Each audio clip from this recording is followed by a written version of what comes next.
Assister aux vidéos de discussion, souvent tumultueuses, opposées ou engagées. Autre chose aussi, c'est que l'autorisation du procureur de la République, là, il n'est pas obligatoire quand il s'agit de fouilles de voitures, de fouilles corporelles ou bien de saisies de pièces à conviction. Et je pense qu'il y a Khalid qui a dit une chose aussi qui est claire. Quand on parlait les pétitions sont encadrées aussi concernant les heures légales, c'est vrai. Mais il y a des exceptions. Voilà, il y a des exceptions pour des cas particuliers comme dans les cas de criminalité organisée, de trafic de stupéfiants ou bien comment on appelle ça même, dans les cas comme les cas par exemple de Ziggy par exemple. Là. Voilà, il y a ces cas-là. Mais je pense que Khalil a bien fait de poser la question à mon chef frère Sam, à savoir, est-ce que aujourd'hui en Côte d'Ivoire, notre maison judiciaire a les hommes, a le truc, comment on appelle ça, la ressource humaine nécessaire pour pouvoir véritablement communiquer sur tous les cas d'arrestation? Non, elle n'a pas. Elle n'a pas la ressource nécessaire. C'est pour cette raison, je pense que pour le cas des Ziggy, il avait été proposé que, bon voilà, au cas où il n'y a pas de communication qui a été faite par le procureur de la République, il appartient au citoyen lui-même aussi de se rendre vers le procureur de la République ou bien ses substituts pour en savoir quelque chose. Donc, le cas des perquisitions, ça respecte bien des règles en Côte d'Ivoire. Voilà, ce n'est pas fait dans le brouhaha. Il y a des règles qui sont bien spécifiées pour les cas de perquisition ou bien même pour les cas de visite domiciliaire. Maintenant aussi pour les cas de trucs, comme on appelle ça aussi, pour ce qui concerne la règle de port de cagoule. Le port de cagoule là, ça là, peut-être que c'est très important de rappeler aux uns et les autres. C'est réservé aux forces de défense et de sécurité. Dans des cas spécifiques. Et c'est encadré par une réglementation précise. Voilà. Ce port là, de cagoule là, il est réservé aux forces de défense et de sécurité. Notamment aux forces spéciales. Ou unités d'élite lors d'interventions délicates. Voilà, antiterrorisme, grand banditisme, ou bien même escorte de détenus, je l'avais dit tantôt. Voilà. Et le ministère de l'Intérieur, je pense qu'il a rappelé par un communiqué qu'il est même interdit à toute personne non autorisée, voilà, de porter la cagoule ou tout autre uniforme ou attribut même réservé aux forces de défense et de sécurité, sous peine de sanctions pénales. Je pense que donc, si certaines personnes se font visiter par, voilà, c'est devenu le nouveau thème aujourd'hui, les encagoulés, le procureur de la République a dit une chose bien aussi, la dernière fois aussi, quand il entretenait les journalistes. Il a dit, si une personne a été perquisitionnée chez lui, si une personne a été, comme on appelle, extraite de chez lui, s'il a été fait sous ordre du procureur de la République, il sera retrouvé. Il sera mis à disposition de la justice. Donc, il ne peut pas avoir disparu. Mais si quelqu'un disparaît, alors l'opinion nationale doit comprendre que ça, ce n'est pas le fait de la police. Ce n'est pas le fait du procureur de la République. Et on n'est pas sans savoir, nous tous aujourd'hui, depuis très longtemps, depuis des années, que des personnes, depuis longtemps, aiment s'habiller, voilà, sous les tenues des forces de l'ordre. Je me rappelle des années antérieures en Côte d'Ivoire ici, le corps habillé, quand il voyait une personne lambda porter, comme on appelle, la tenue des forces de défense et de sécurité, mais on descendait puis on le chicotait, on le déshabillait même. Parce que c'était pas permis, c'était pas autorisé. Donc, voir quelqu'un porter une cagoule la nuit, nuitamment rentrer chez toi, et puis aller, comme on appelle ça même, tomber sur toi, sortir après pour dire que non, que c'est les forces de défense et de sécurité qui l'ont fait. Non, je pense que là, faisons très attention. Voilà, faut pas décrédibiliser nos institutions. Ça ne nous arrange pas nous-mêmes. Parce que les forces de défense et de sécurité, là, ils sont là pour nous. Alors, si on a fini de décrédibiliser la CEI, après on est tombé sur le Conseil constitutionnel, et maintenant c'est sur nos forces de défense et de sécurité on va tomber, là, c'est très, très dangereux, chers frères. Donc, je vais m'arrêter sur ce point. Merci beaucoup, Carter. Merci bien, Torako. Je pense qu'en fait, c'est ce chemin-là qui a été pris. C'est l'objectif qui est derrière. On ne le voit pas. Il y a, après plusieurs interventions comme ça, je pense que Arthur Banga, finalement, il s'est lâché le dimanche dernier. Il nous a dit... Eric, attends. Il y a mes éléments qui sont en bas, là, excuse-moi, qui disent qu'il va fuir en tant que général. Mais je vais... Kata, bonjour. Mais je vais fuir pour... Comme on dit, je vais le pour mieux sauter, les gars. C'est ça, en général, hein. Il dribble le balle, d'après le Saint-Syrien... Guy Roubert, père son homme. Voilà, le Saint-Syrien, il dribble les balles, mais il sait reculer pour mieux sauter. Voilà, c'est pour ça. Merci.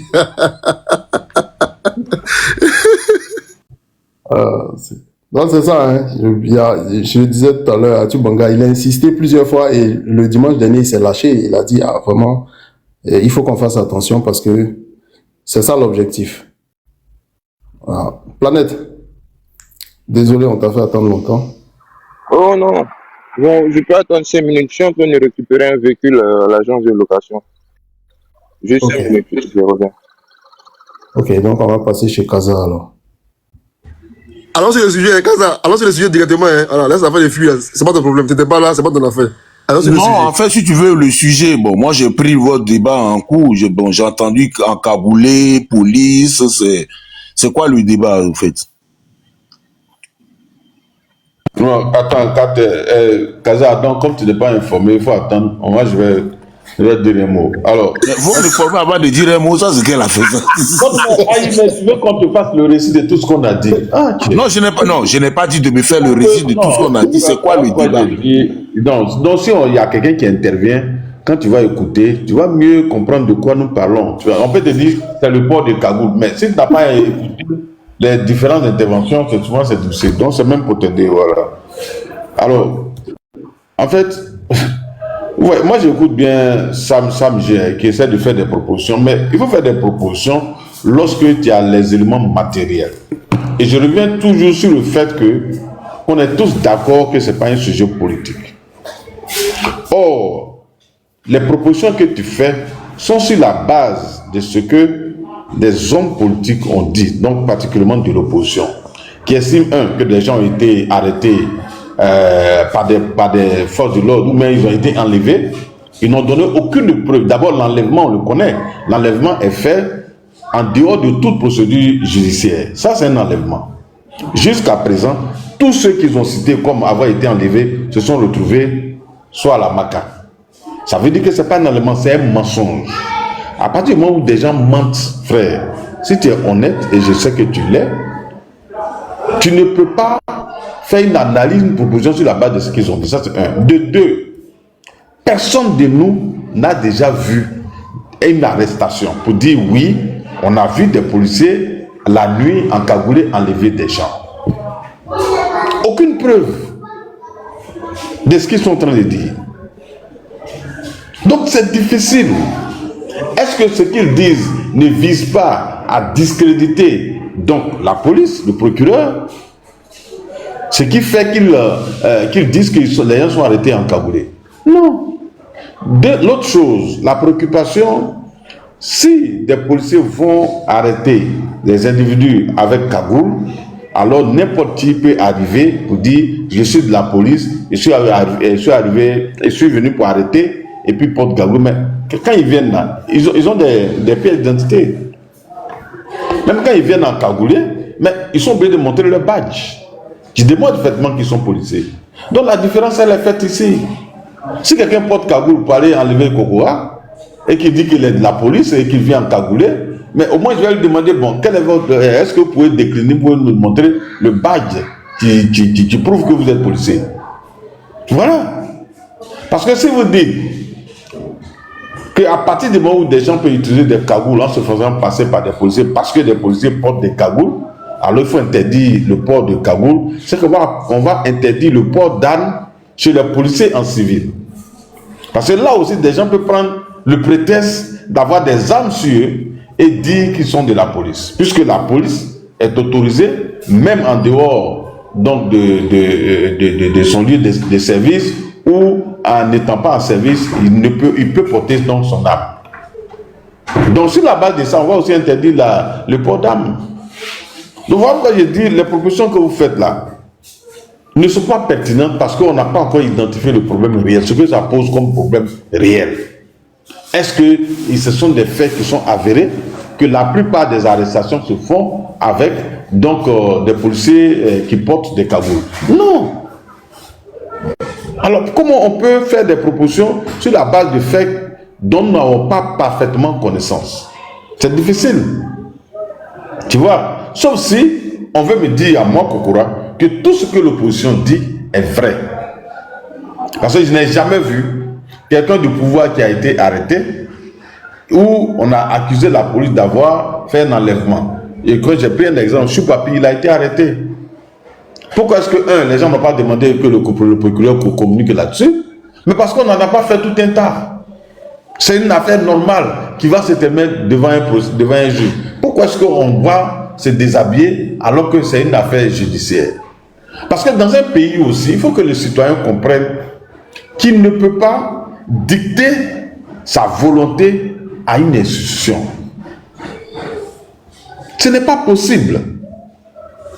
Et qu'il n'a pas le droit de travailler à discréditer son institution. La police, là, elle est là pour tout le monde. Elle est là pour notre sécurité. Et donc, lorsqu'on veut dénoncer, il faut qu'il y ait des faits matériels. Soit même, si moi, dans tout ce débat-là, on avait sorti, parce que ce qui peut nous réconcilier, c'est la loi. Si on nous avait sorti des textes de loi qui disent le contraire de la procédure donc, qui a été conduite dans ces arrestations, là, il y a un vrai problème. Mais personne, on a vu le frère Kevin qui est juriste, mais qui malheureusement ne connaît même pas le code pénal, et même quand Kadir fait l'effort de lui lire les textes, il a du mal à les comprendre. Ou bien il les comprend, mais on a vu Sam G. Toi-même tu as vu la manipulation qu'il voulait faire. On te dit que toute arrestation, toute perquisition peut se faire avec un accord écrit du procureur ou un accord verbal. Et dans le cas où c'est un accord verbal, dans le meilleur délai, le procureur doit confirmer la perquisition par écrit. Mais lui dit non, ça là, c'est pas vrai. Voyez-vous, donc, on ne peut pas discuter. Et dans un sens, on dit non, il faut enlever la cascade partisane. Mais alors qu'on voit des gens donc, qui veulent faire de la manipulation juste pour discréditer le procureur. Mais ça ne marche pas. Ça ne marche pas. Et donc pour moi, les arrestations qui sont faites jusque-là, non seulement ne sont pas des arrestations extrajudiciaires, ce qui est une avancée en matière donc, de respect de l'état de droit. De deux, aucun avocat dans un procès n'a réussi à démontrer que les arrestations qui ont été faites n'ont pas suivi donc, la procédure édictée par la loi. Et que des dossiers auraient été cassés parce qu'il y a eu vice de procédure. Donc, sur la base de quoi vous dites que ces procédures-là ont monté leurs limites ou des gens ont vu leurs droits violés? Donc, vraiment, c'est un faux débat. C'est un faux débat. Aux États-Unis, je peux estimer que moi, je suis contre leur manière de faire.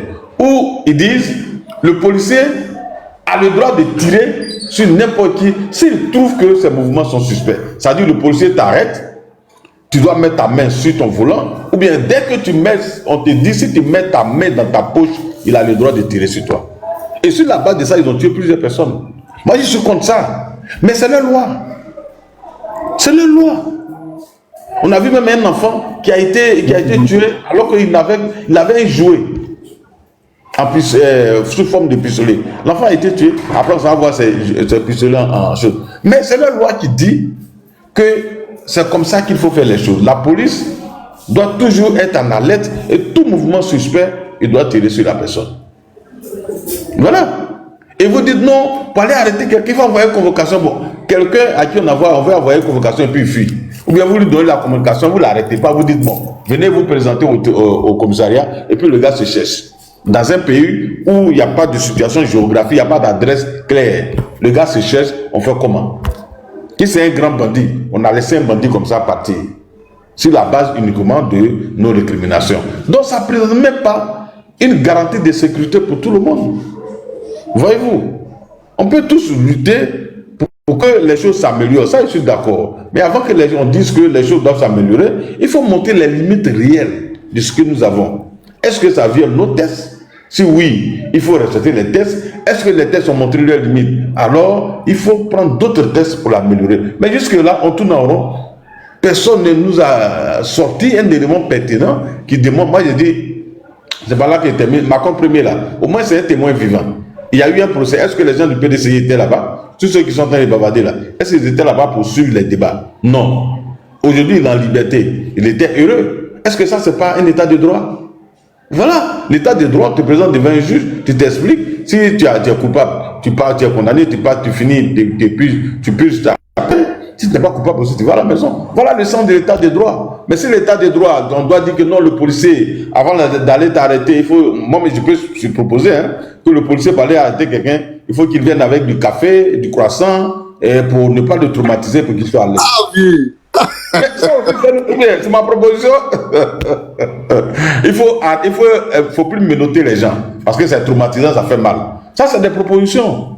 Mais est-ce que c'est réalisable? Donc, finalement, si chacun de nous va aller dans tous les sens selon sa perception, mais il y a problème. Mais ça va faire ce que je demande. Il faut que les jeunes s'engagent en politique pour devenir députés. Et puis, bon, ils vont proposer des lois à l'Assemblée nationale. Merci. Merci, je peux. Non, c'est Kaza maintenant, je pense qu'il a entendu l'info. Non, allez-y. Voilà. Donc, je vais. Merci. Ah, ok. Je vais.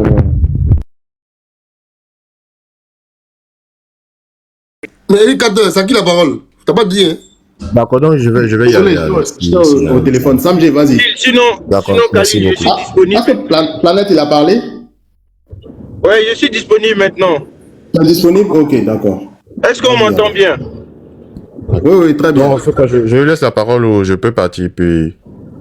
Oui, Samji, laisse Planète va intervenir et puis ensuite tu vas prendre. D'accord. Alors, merci beaucoup. Moi, mon intervention va se porter sur 2 points. Le premier point, excusez-moi de revenir un peu en arrière.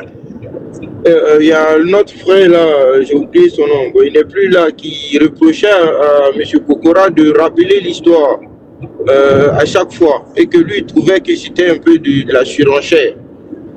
Bon, moi je ne sais pas comment eux ils font pour apprécier le bien et le mal ou bien la nuit et l'obscurité et la lumière, mais normalement pour pouvoir évaluer un élément, la comparaison se fait d'un état A à un état B, ou bien d'un état A à une projection B. Bon, quand M. Kokora il parle de la situation actuelle, et pour qu'on apprécie à quel point on a évolué, il évoque un élément du passé. Quand quelqu'un vient reprocher que c'est moralement, c'est pas sain moralement, moi je trouve que le débat il est biaisé parce que on ne fait pas le débat finalement pour que chacun comprenne quelque chose, mais on fait le débat plutôt pour avoir raison. On attaque les arguments juste pour les attaquer, mais pas sur des choses qui sont objectives. Moi, à mon avis, quand on fait un débat, quand on apporte un argument, on l'illustre. Et dans l'illustration d'un argument, on peut utiliser plusieurs types d'exemples. On peut évoquer le passé, on peut donner une citation de quelqu'un ou bien faire une mise en situation, par exemple. Donc, c'est tout à fait légitime et ce n'est même pas parce que M. Kokora a porté le maillot d'un parti politique pour le dire. Et c'est quelque chose c'est des faits qu'il a évoqués. Et ces faits-là ne sont pas colorés comment on appelle, de la tunique du PDCI ou du RDR ou encore de l'UDPCI ou quoi que ce soit.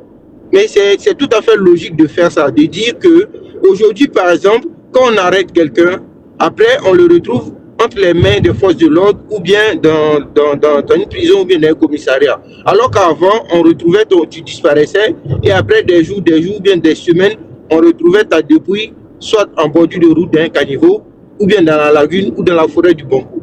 C'est un élément d'appréciation qui est légitime et ça n'a pas de coloration de parti politique. Maintenant, deuxièmement, ils sont en train de nous faire comprendre que la loi d'un pays doit être modifiée au gré de tout le monde. C'est-à-dire aujourd'hui, comme moi je ne sais pas à quel moment Ziggy était devenu tellement important pour le pays, pour la Côte d'Ivoire, à tel point que quand Ziggy est interpellé, le procureur de la République de Côte d'Ivoire doit venir s'asseoir à la télé pour dire bon, on a arrêté Ziggy. En fait, c'est vraiment tirer notre pays vers le bas. Moi, à mon avis, chacun aspire que son pays devienne un grand pays. Mais si, pour ce genre de petits éléments-là, parce que c'est eux qui trouvent que c'est quelque chose d'extraordinaire, jusqu'à ce que M. Tiemoko Antoine le dise, moi, je ne savais pas que la Côte d'Ivoire avait subi, sous la mandature du président Alassane Ouattara, plus de 20 tentatives de coup d'État. Moi, je ne savais même pas. Si ça s'était sorti de la bouche du porte-parole du gouvernement ou bien d'un élément, d'un cadre du RDA ou bien du RHDP ou je ne sais pas quoi, Beaucoup allaient mettre ça en doute. Mais comme c'est M. Thiemoko Antoine qui l'a dit, tout le monde a cru. Tout le monde a cru. Mais est-ce que le procureur de la République était venu sur le plateau pour dire ben on a subi une tentative de coup d'État aujourd'hui? Ou bien on a subi, 3 mois après, on a subi une tentative de coup d'État. À chaque fois, il doit venir faire des déclarations. Déclarations à la télé. Moi, à mon avis, si tout ça n'est pas fait, c'est parce qu'on veut maintenir un certain ordre, une certaine quiétude au sein de la population et ça ne doit pas souffrir de quoi que ce soit. Pourquoi on doit à chaque fois venir présenter à la télé ce genre de choses? Enfin, ça n'a pas de sens. Maintenant, pour ceux qui sont des braqueurs et ce genre de choses, oui, on doit les présenter et ça participe à renforcer la quiétude. C'est pour dire que maintenant, si des braqueurs sont dans notre pays, on est capable de les arrêter. Les voici. Si on a des vendeurs de drogue dans le pays, on est capable de les arrêter. Et ça, c'est des choses qui font consensus, consensus au sein de la population. Personne ne voudrait avoir des braqueurs sur sa route. Mais pour des faits comme le cas des Ziggy, où l'opinion est partagée, bon, vous pensez que si Ziggy est impliqué dans un acte grave, on doit venir à la télé pour venir dire que oui, l'élément de tel a été... Non, ça sert à rien. Il y a tellement de personnes qui se font arrêter dans ce pays. Si à chaque fois le procureur il doit venir à la télé pour venir raconter sa vie, disons, moi je vais dire ça fait partie de sa vie, hein. Voilà, il doit venir raconter sa vie à chaque fois. Bah, finalement, on va le prendre pour une marionnette, quoi. Il n'a rien à faire à part ça. Non, arrivé à un moment donné, il faut qu'on apprenne à respecter nos lois. À aucun moment, l'opposition même a pu démontrer que Ziggy a été interpellé hors système, en dehors de la loi. C'est la loi qui s'est appliquée à lui. Et à aucun moment, son avocat n'a dénoncé un acte de vice de procédure. Il n'y a pas eu ça. Mais ces partisans sur Internet sont déchaînés. Et dans leur façon de parler, ils tendent à décrédibiliser même nos institutions. Là, oui, la police est une institution. Notre système, comme on appelle, le carcéral est une institution également. Donc, arrivé à un moment donné, là, acceptons et puis respectons nos institutions. Jusqu'à preuve du contraire, personne ne peut démontrer que toutes ces arrestations qui ont été faites hors procédure légale. Donc, si on est dans la procédure légale, il n'y a pas de débat, il n'y a pas de critique normalement. Maintenant, si quelqu'un s'élève qui n'est pas d'accord, ouais, il faut que le texte soit plus clair, il faut que. Mais moi aussi, je peux venir dire, mais le système est parfait. Kokora, lui, va dire, le système est parfait. Ça fait vos arguments, vos avis contre nos avis. Finalement, on prend les avis de qui? 20 secondes pour conclure. Mais voilà, du moment où des gens se sont assis dans une assemblée nationale, ou bien dans un bureau, ils ont fait un projet de loi. Ça a été débattu à l'Assemblée et c'est passé en adoption. On dit c'est notre texte qui est là. Tout le monde accepte. C'est pas parce que ça ne vous arrange pas aujourd'hui qu'on doit tout remettre en cause. C'est pas honnête. Moi, je trouve que c'est pas honnête et c'est pas responsable du tout. Et participons à grandir notre pays à travers nos prises de parole. Jusqu'à même venir dire que c'est moralement pas correct de rappeler. On fait. Arrivé à un moment donné, on débat pour débattre. On ne débat pas pour avancer. Il faut qu'on puisse aller dans le fond des sujets, pas venir débattre de quelque chose qui est déjà légal. Quand c'est déjà légal, on ferme la bouche et puis on avance. Mais c'est quand c'est illégal qu'on peut venir parler. Bon, merci beaucoup. Merci. Déjà, il y en a même qui nous demandent où est sa télé, tout en oubliant que quand l'artiste Arafat est décédé, ce sont ses propres amis qui sont allés voler ses téléphones. La télé est chez Kaza, La télé est chez Kaza. Donc moi, c'est au point de dire que la police vole des télés, franchement, c'est... Ceux qui cherchent la télé... demandé où est la télé là. Sa maman même qui a dit qu'ils ont volé sa télé. Sa maman a dit ici qu'elle a tout vu sur des vidéos de surveillance. Pourquoi quand elle fait sa vidéo où elle filme la chambre de Ziggy, elle ne montre pas les images de la vidéo de surveillance qui a filmé les gens qui sont venus l'arrêter? Jusqu'à présent, moi j'attends les vidéos de surveillance de sa maman. On peut montrer la chambre saccagée, mais on ne montre pas la vidéo de surveillance des gens qui sont venus l'arrêter. Où est la cohérence? C'est contradictoire. La télé au black market. Kaza, la télé là, ça est dans ma chambre ici. Dis à Ziggy n'a qu'à venir chercher. Il a converti ça en 200 pouces. Là, comme ça, il aura une plus grande. Alors, il faut faire attention, Banette. Il faut faire attention. Le procureur Brahma, il n'est pas présent. Ce qu'il dit là, Ils n'ont qu'à venir chercher. La télé est dans ma chambre, ça y est, au salon. J'ai mis ça dans la chambre de mes enfants. Toi, tu vois le procureur de la République? D'accord, ok. Le procureur était. Moi, je ne sais pas. Lui et moi, je ne connais pas. Mais la télé de Ziggy, j'ai mis la télé de Ziggy dans la chambre de mes enfants. Il n'a qu'à venir chercher. Oui, allô? Ouais, Kaza. Tout à l'heure. Attends, je te rappelle. C'était à moi. Abel, je te rappelle. Oui. Ouais, je suis là, hein, je suis là. Bon, en gros, bon, c'est le ressenti de certains Ivoiriens pour dire la police fait mal son travail, on arrête les gens utilisent des mots pour choquer. C'est ça, hein. On parle d'enlèvement. Bon, aujourd'hui, ce matin, Daouda a posé une question à moi, une question à mon frère Flavio. Il lui a demandé, depuis 2012, là, jusqu'à aujourd'hui, là, qui donne le nom de quelqu'un qui a été arrêté et dont on n'a plus de nouvelles. Bon, personne sur le panel n'a donné de réponse. Mais moi, j'ai dit, est-ce qu'il y a des brebis galeuses au sein de la police? La réponse est clairement oui. Mais est-ce que le comportement de ces policiers-là, on doit mettre ça sur toute l'institution policière? La réponse est clairement non. Dans aucune police au monde, il n'y a pas de brebis galeuses. Mais c'est quand c'est organisé et que vous arrivez à démontrer que c'est une organisation de l'État. Par exemple, les gens en France qui se plaignent toujours, ouais, la police est raciste, mais ils n'arrivent jamais à démontrer qu'il y a une organisation anti-noire ou anti-arabe au sein de la police. C'est pas parce que les policiers racistes là, ça existe, on n'a pas dit ça n'existe pas. Comme des médecins racistes, comme des instituteurs racistes. Voilà, donc pour revenir en Côte d'Ivoire, voilà, les policiers qui font mal leur travail là, ça existe. Ça existe. Et dans la police, peut-être que vous ne savez pas, c'est autorisé de se mettre en cagoule pour aller arrêter quelqu'un. C'est autorisé. La Côte d'Ivoire est plus démocratique que la France. On voit dans les reportages ici, à 6 h du matin, l'heure prévue par la loi, les gens vont, ils défoncent les portes des chambres. Il faut regarder, allez-y voir sur YouTube. Vous allez voir les arrestations en France ici, mais vous n'allez pas croire que c'est dans un pays comme la France. Les gens viennent avec des chiens, qui défoncent la porte des gens. Souvent même, ils se trompent. Et puis, ça ne va pas quelque part. Donc, il faut arrêter les histoires de cagoule, là. C'est pour la protection des policiers. Les policiers, ils ne sont pas des hommes ou bien. Il y a des policiers qui infiltrent des réseaux à visage découvert. Donc, du coup, quand ils sont mêlés dans des arrestations, ils sont autorisés à mettre des cagoules pour ne pas être reconnus après dans les réseaux. C'est ça, là. Et ça, c'est difficile à comprendre.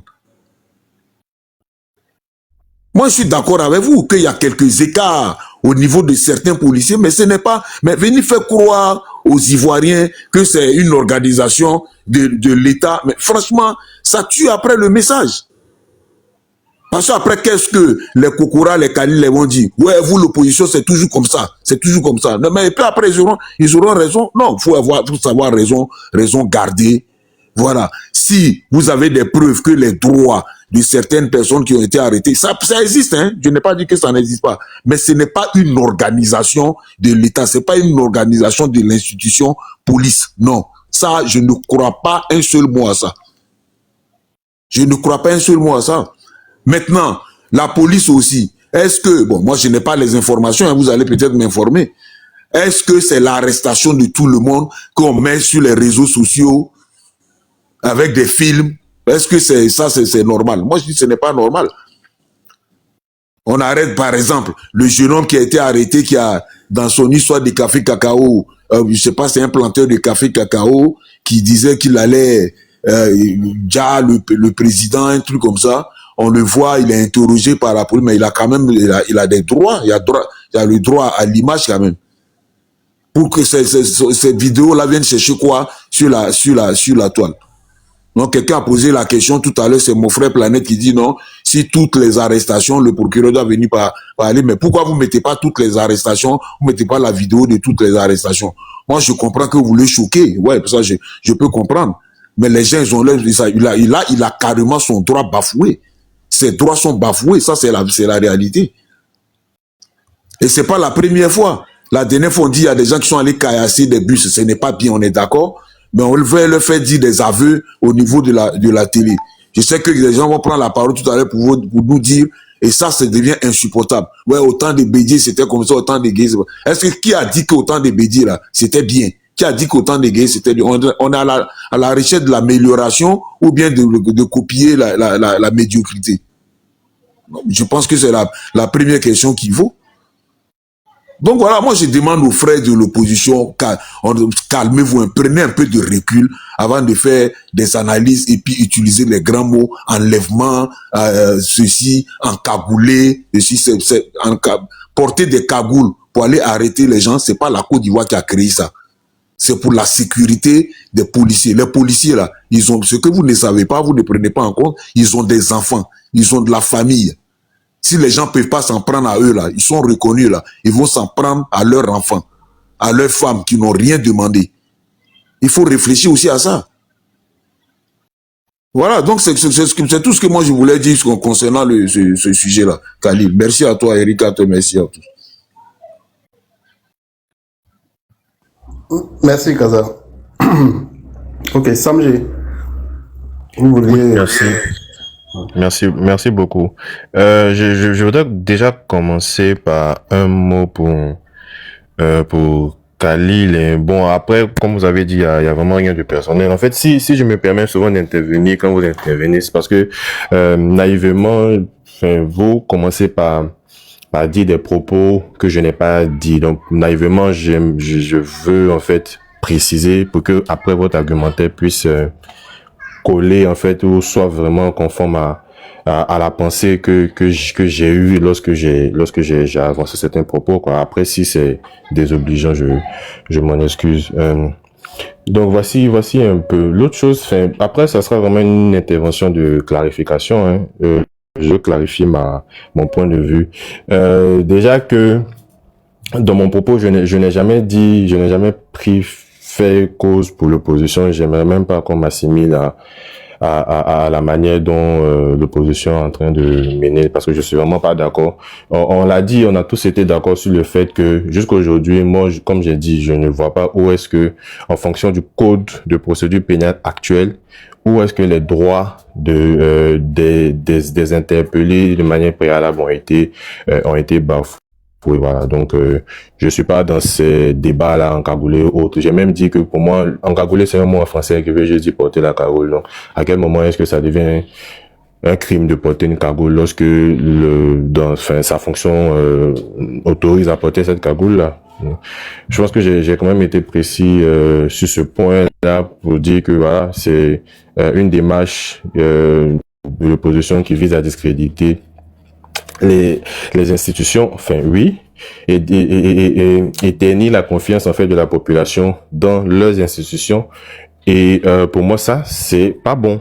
Et pour moi, à côté de ça, c'est que les institutions, à contrario, doivent poser des actions pour que, comment on dit ça, la confiance entre la population et les institutions soit restituée. Parce que ça ne date pas d'aujourd'hui, malheureusement. C'est que depuis très longtemps, il y a une confiance très faible entre la population et leurs institutions. Ce n'est pas seulement qu'en Côte d'Ivoire. Lorsqu'on prend la plupart des pays de l'Afrique de l'Ouest, il y a même là où il y a eu des coups d'État et autres, c'est parce qu'il n'y a pas de confiance dans les institutions que on a ce genre de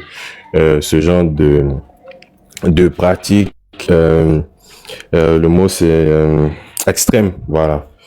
Donc pour préciser ma pensée, d'abord nous sommes en train de parler d'une procédure pénale qui est différente d'une procédure civile. Au civil, une convocation, oui, ça vaut, parce que bon, j'ai peut-être pris ton crédit, j'ai pas payé, tu me convoques au commissariat, oui. Mais au pénal, lorsque même mon aîné Khalil a lu donc le code de procédure pénale, je pense pas que même dans ce code-là il soit mentionné que voilà, il faut donner une convocation. Donc en vrai c'était pas ça mon propos. Mon propos dans la proposition que j'ai faite, c'était quoi? C'était de dire que il y a la manière dont les choses sont faites actuellement. qui, dans la substance, n'est pas tellement différent de comment est-ce que les choses se passent ailleurs. Moi, ce que moi j'avais proposé, c'est que le procureur, lorsque l'opération est lancée d'aller interpeller ou même de perquisitionner un domicile, que l'autorisation du procureur, donc le mandat du procureur, soit fait de manière préalable. C'est-à-dire que nous sommes en enquête, on a remarqué qu'il y a des éléments qui constituent, qui sont quand même assez suffisantes pour permettre à ce qu'on puisse lancer un mandat d'arrêt ou bien un mandat de perquisition. Que le mandat en fait écrit, signé du procureur physique soit physique pour qu'au moins on sait on sache en fait que le procureur a l'information et il a donné son autorisation préalablement à l'opération donc des officiers sur le terrain. Déjà, ça permet d'éviter un certain nombre d'abus. Parce que de toutes les façons, on ne parle pas pour aujourd'hui. Ce qui est passé hier est passé, c'est pour demain. Demain, par exemple, est-ce que aujourd'hui, moi, par exemple, j'ai été au Nigeria, je sais que là-bas, il y a beaucoup de kidnapping de personnes. Et ça, comment je vois, et même la manière dont l'opposition est en train de faire partie de l'affaire, c'est est-ce que ça va pas donner des idées à des personnes ou à des individus mal intentionnés qui par derrière pourraient profiter pour moi de cette insuffisance-là pour derrière faire avoir des activités qui soient illicites par rapport à ça. Ok, aujourd'hui on peut avoir quand même confiance dans nos forces de l'ordre pour qu'ils essaient, qui de manière factuelle rattrapent un certain nombre d'actes irrévérencieux, mais ça peut éviter en fait de partir dans ce sens-là. Moi, je propose qui est simple. Je ne dis pas que non plus que il faut qu'il y ait une communication ou bien un attaché presse dans tous les commissariats ou bien que à la moindre opération d'arrestation et autres que le procureur communique. Je sais pas ce que j'ai dit. J'ai dit il y a la procédure normale. Mais quand le procureur se lance dans une procédure exceptionnelle dans laquelle il doit violer, pas violer, mais il doit utiliser des moyens assez colossaux pour pouvoir contraindre une arrestation ou bien une perquisition. Moi, je propose que dans ce cas-là, dans les 24 heures qui suivent ou les 48 heures qui suivent, qu'il y ait une communication des services du procureur, pas des services du commissariat, mais des services du procureur pour informer l'opinion publique que dans telle circonstance, un individu tel a été appréhendé. Point.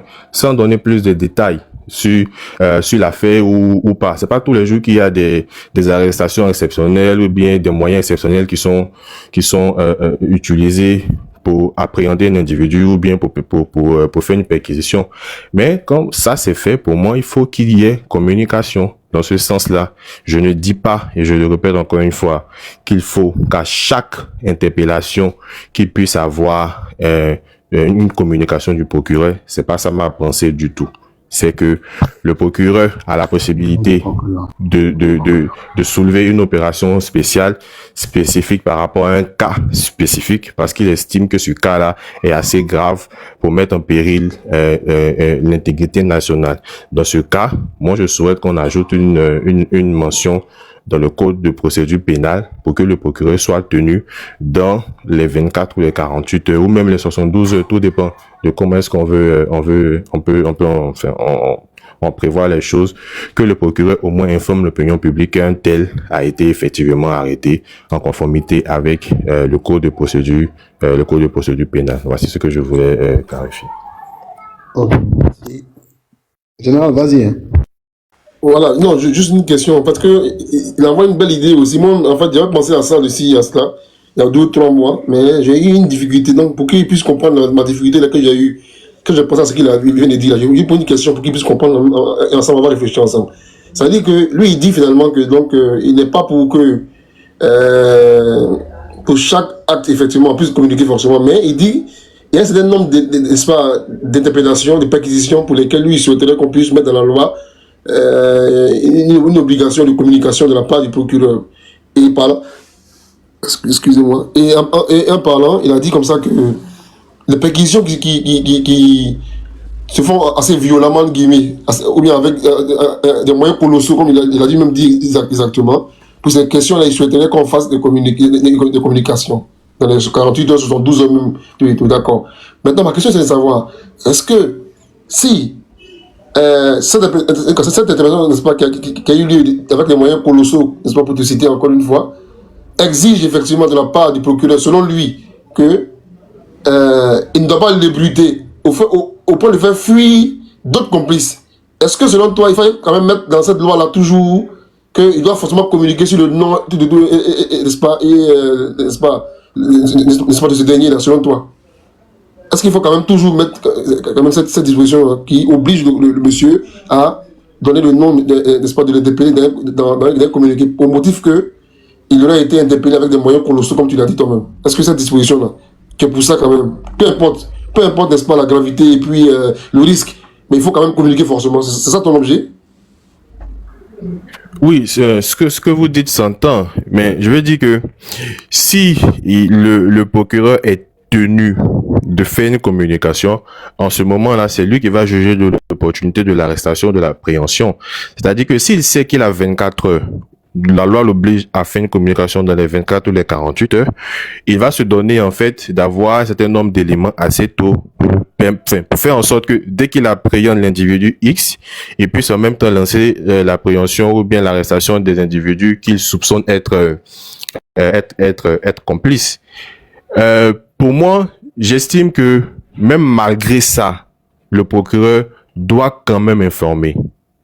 De toutes les façons, si la logique est suivie, parce que en fonction du code du code de procédure pénale actuel, c'est que le procureur peut contraindre les droits les droits du prévenu ou bien de l'accusé par rapport à un certain nombre d'éléments qu'il estime concordants qui puissent lui permettre de pouvoir le faire. Il peut faire en sorte que l'individu qui a été arrêté ne puisse pas ni prévenir sa famille, ni prévenir sa famille, en l'occurrence. Je sais pas si pour l'avocat c'est pareil, mais j'estime que pour essayer de construire cette confiance ou cette redevabilité-là de l'institution par rapport à la population, il faut quand même qu'on communique. Maintenant, dans la communication, le procureur maintenant peut communiquer et peut ne pas forcément donner un certain nombre de détails.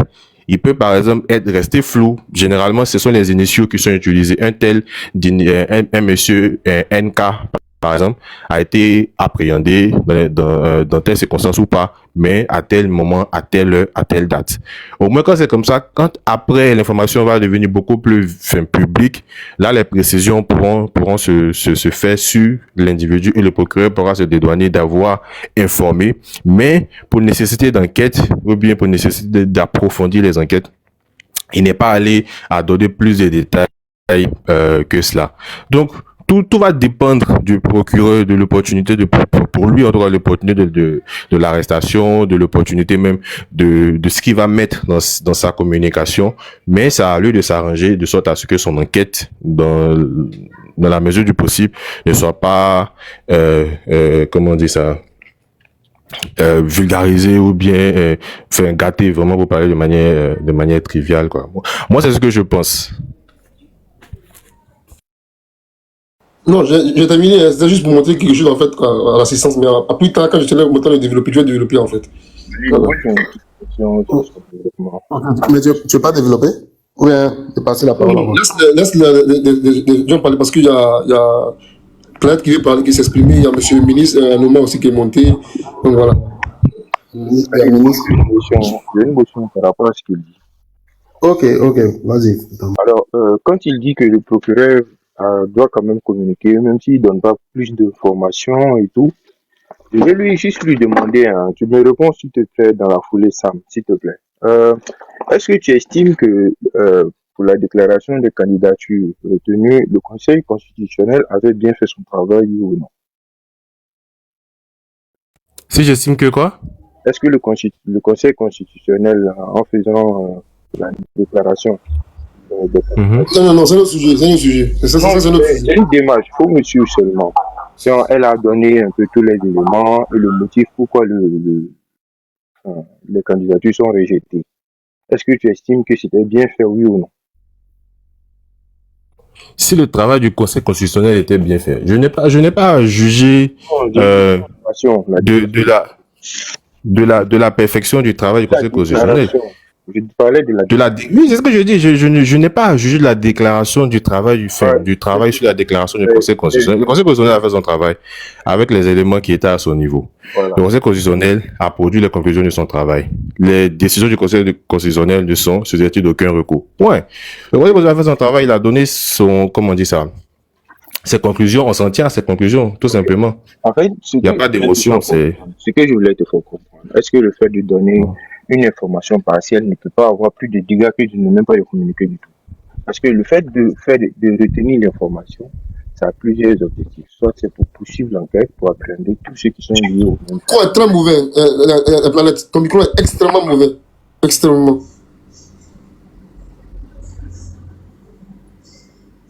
Petite main libre. En fait, je disais que le fait de retenir l'information a plusieurs visées. D'abord, c'est pour pouvoir continuer la procédure et les enquêtes, pour pouvoir appréhender tous ceux qui sont liés au fait. Et deuxièmement, est-ce que le fait de ne pas donner d'informations du tout n'est pas intéressant dans la mesure où l'information partielle, donner une information partielle pourrait susciter plus de tollé même que donner un brique, quelques briques d'information. Quand on sait l'attitude de partis politiques en Côte d'Ivoire en général, ils sont plus dans la mauvaise foi que dans le bon sens. Donner une brique d'information, sans pour autant donner beaucoup plus de précision, souvent ça sème la confusion totale. Alors que ne même pas communiquer du tout, bon, après ça reste en fait, quel que soit ce qui va se passer, il n'y aura pas de situation parfaite. Et pour moi, la loi telle qu'elle est faite, il y a des portes de sortie et des portes d'entrée dedans.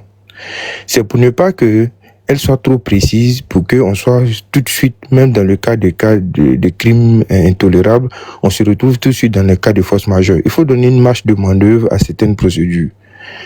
Un braqueur, dont un agent de police qui le voit, ils sont en train de le chercher pendant longtemps et tout ça, il y a des enquêtes.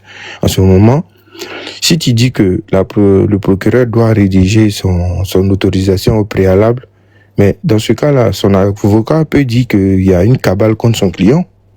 Parce que quand tu regardes la date d'appréhension de son client, et puis la date d'interpellation de son client, et la date à laquelle les preuves ont été produites, et puis la date à laquelle l'autorisation du procureur a été signée. La preuve la plus accablante sera un peu décalée par rapport à la date de signature du procureur et la date d'interpellation. On peut facilement démontrer une vice de procédure là. Je pense que la loi est faite de sorte qu'il y a une certaine souplesse, une certaine marge de manœuvre aux autorités pour pouvoir agir. C'est pour ça qu'on dit que l'autorisation peut être verbale. Juste sur un coup de téléphone, le gars il peut agir, tu vois. Mais quand on vient remettre ça en cause encore, on ne sait pas dans quoi on veut, dans quel type d'état on veut. Parce qu'il faut bien que action se fasse, il faut que nos forces de l'ordre puissent travailler en toute efficacité.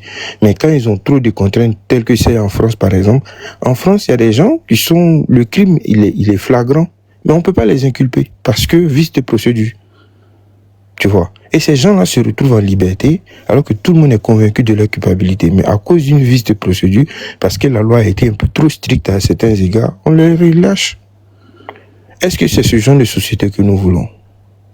Pour l'instant, il n'y a pas de cas de violation grave de la part de nos autorités. Il n'y en a même pas encore que j'ai vu. S'il y en avait, je pense que l'opposition allait en faire son chou gras, la presse aussi. Mais là, on est plus dans des supputations, on est dans des interprétations qui ne sont pas fondées, et on veut que on plie la loi pour la soumettre à nos vouloirs, je sais pas, finalement, qu'est-ce qu'on veut? Il faut donner quand même des marges de manœuvre à nos autorités pour qu'ils puissent au moins apprécier en fonction. C'est pour ça aussi qu'il faut de la responsabilité dans l'action. Pour l'instant, il n'y a pas de dérive, donc il ne faut pas qu'on appelle à la dérive. Ou il ne faut pas qu'on dénonce la dérive alors qu'elle n'existe pas encore. C'est ce que je voulais ajouter. Sinon, ce que tu dis, ça peut s'entendre dans certains égards. Mais là, pour l'instant, là, qu'est-ce qu'on dénonce réellement? Est-ce que les gens qui ont été interpellés, tels que ceux qui sont allés brûler le bus, on les a interpellés la nuit? Peut-être que la police avait l'information qu'ils s'apprêtaient à quitter le pays. Dans le cas des Ziggy, on a vu sur TikTok, l'autre là, le bavard qui est en France, il est en train de dire sur TikTok qu'il faut exfiltrer Ziggy de la Côte d'Ivoire parce que sa vie est menacée.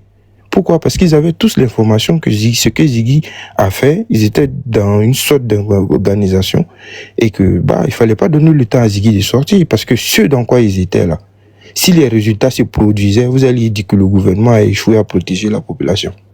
Mais comme les gens sont dans l'anticipation, ça donne ouverture, ça donne la possibilité aux gens de faire des interprétations à tout va. Alors que là, on est dans le cadre légal. Et quand on sera dans le cadre illégal, qu'est-ce qu'on va dire dans ce cas? Donc c'est bon, j'ai terminé. Merci.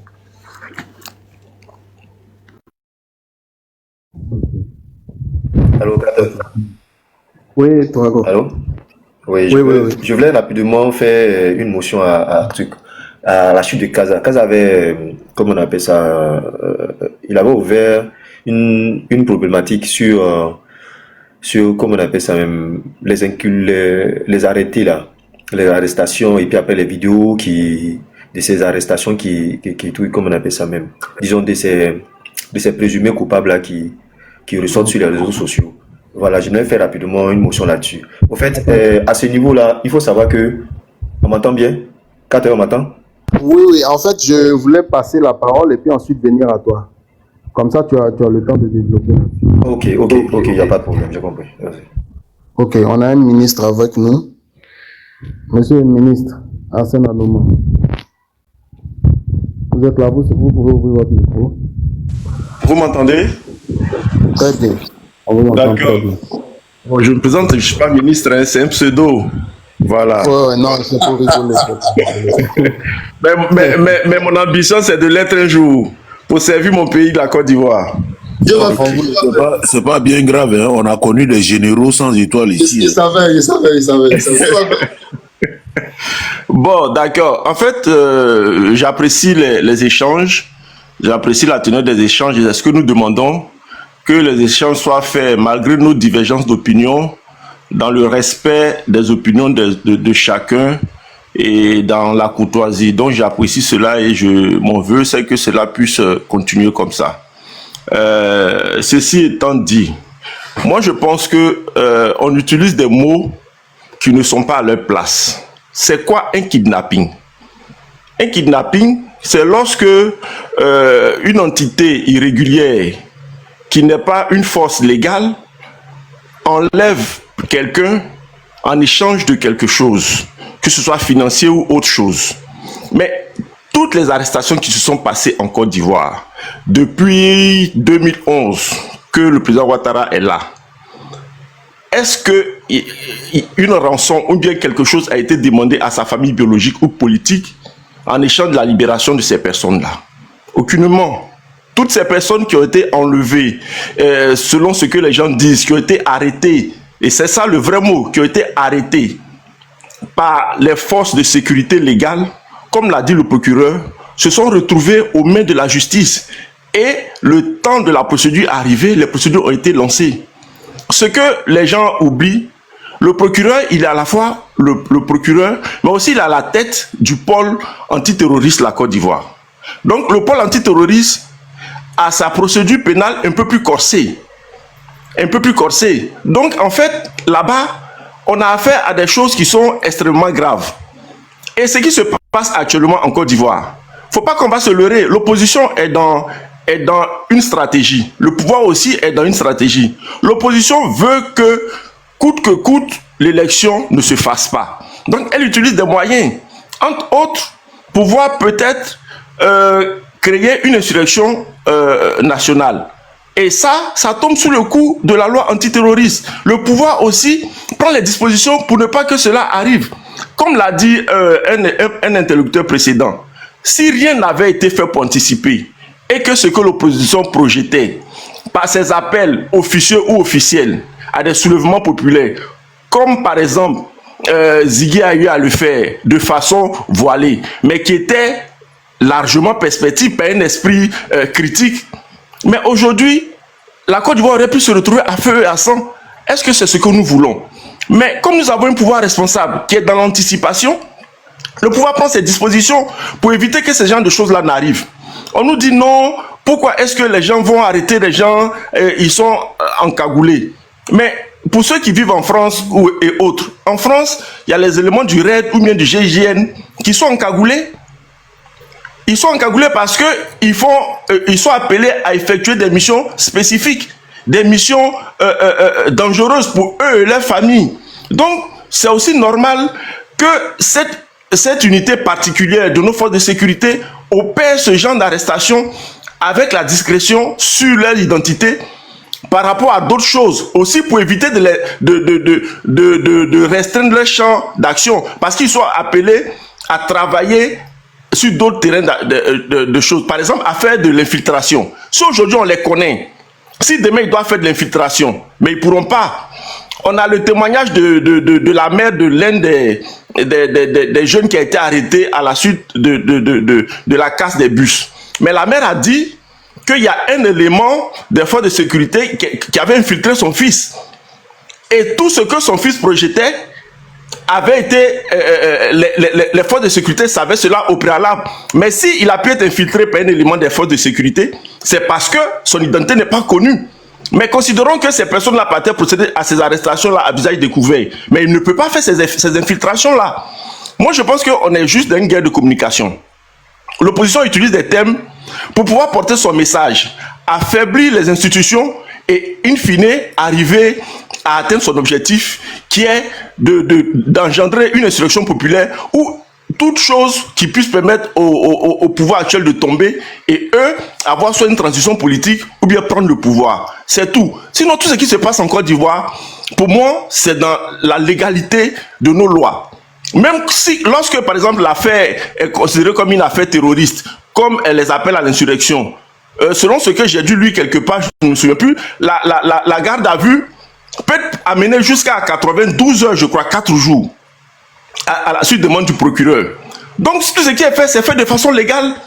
L'État se donne les moyens de maintenir la quiétude des populations. Et il y a un grand penseur qui l'a dit, je ne sais pas si c'est Goethe ou bien quoi, je préfère commettre une injustice à permettre le désordre. Et moi, je suis pour que, même si on doit commettre des injustices, mais que les injustices-là puissent se faire, mais qu'on préserve la quiétude des Ivoiriens et qu'on préserve les biens des personnes, les biens des Ivoiriens. Donc, il n'y a pas d'enlèvement en Côte d'Ivoire, il n'y a pas d'arrestation illégale, il n'y a pas de kidnapping. Les arrestations qui sont faites, elles sont faites parce qu'il y a des suspicions fortes, légitimes, ou bien des preuves que des personnes ont commises, ou bien sont en train de commettre, ou bien ont l'intention de commettre des actes délictueux. Et le pouvoir prend ses dispositions.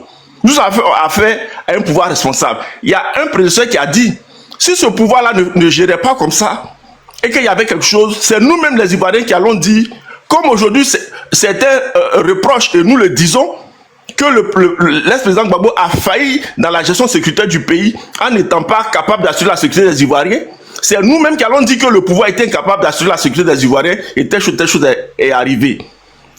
Il y a des témoignages que de 2011, date de la prise du pouvoir, jusqu'à 2024 ou quoi, il y a eu plusieurs tentatives de coup d'État, plusieurs tentatives d'insurrection, mais qui ont été déjouées parce que le pouvoir a su prendre ses responsabilités, ses dispositions. Donc, moi, je ne suis pas dans la démagogie, dans la manipulation. Nous sommes juste devant une opposition qui a décidé d'utiliser des thèmes fallacieux pour manipuler les Ivoiriens et leur faire croire que la Côte d'Ivoire c'est un pays antidémocratique, illégal. C'est faux. Moi je suis consultant sur une chaîne de télé, Reflet TV, où on fait des débats politiques, comme ça peut se faire sur NCI, sur Live TV ou autre, mais les opinions sont là, chacun dit ce qu'il veut et il rentre chez lui. Mais tant que ça reste dans le cadre de nos lois, et la liberté d'expression est consacrée par notre constitution, mais la liberté d'expression, elle est encadrée. On n'a pas à faire, la liberté d'expression, ce n'est pas du libertinage. Et aujourd'hui, nous avons un État responsable, qui est soucieux de la quiétude des Ivoiriens, qui est soucieux de créer les conditions pour que la Côte d'Ivoire continue à être un pôle de stabilité dans cette sous-région où le terrorisme est en proie à tous nos pays qui nous entourent, à permettre le développement de la Côte d'Ivoire, une meilleure répartition des richesses. Donc, on ne va pas se laisser prendre par les chimères de l'opposition, ces termes qu'ils utilisent pour essayer d'enfumer les gens, pour essayer de noircir le régime. C'est faux. Aujourd'hui, la Côte d'Ivoire, c'est un pays où tout n'est pas parfait, il faut le dire. Comme toute œuvre humaine, tout n'est pas parfait. Il y a encore beaucoup de choses à faire, mais énormément a été fait de là où nous venons, de là où le président Ouattara a pris le pouvoir. Et avec tout ce qui est fait comme découverte d'or, de pétrole, de gaz, tout, les usines qui se construisent aujourd'hui, la Côte d'Ivoire. Il va finir à quelle heure ce monsieur? Ah oui. Bon, si mon temps est arrivé, vous me dites, hein, je m'arrête. Oui, c'est arrivé en fait, en réalité. Bon, donc donnez-moi une minute, je vais boucler. D'accord, vous avez une minute pour terminer. Voilà, donc aujourd'hui, la Côte d'Ivoire transforme son cacao, tout. La Côte d'Ivoire veut aller de l'avant. Nous ne sommes plus là pour laisser la porte ouverte, pour moi, à une opposition rétrograde qui est plus enclin à vouloir revenir au pouvoir, coûte que coûte par tous les moyens, que œuvrer pour la stabilité, le développement, la quiétude et le bonheur des Ivoiriens. C'est ce que j'avais à dire. Merci de m'avoir donné la parole. J'apprécie la tenue des échanges, comme je l'ai dit. J'espère qu'une prochaine fois, je pourrai reprendre la parole sur le forum. Merci à vous. Il n'y a pas de problème. Nous sommes là régulièrement. Et c'est ça l'objectif ici, qu'on puisse se parler tous. Kaza, je voulais faire une motion. Vous allez attendre, il y a M. Kaza qui veut vous faire une motion. Il n'y a pas de souci. Ok. Moi, j'ai dit, il faut parler, mais il faut parler. Tu es pressé plus que monsieur. Tu es pressé sur le monsieur.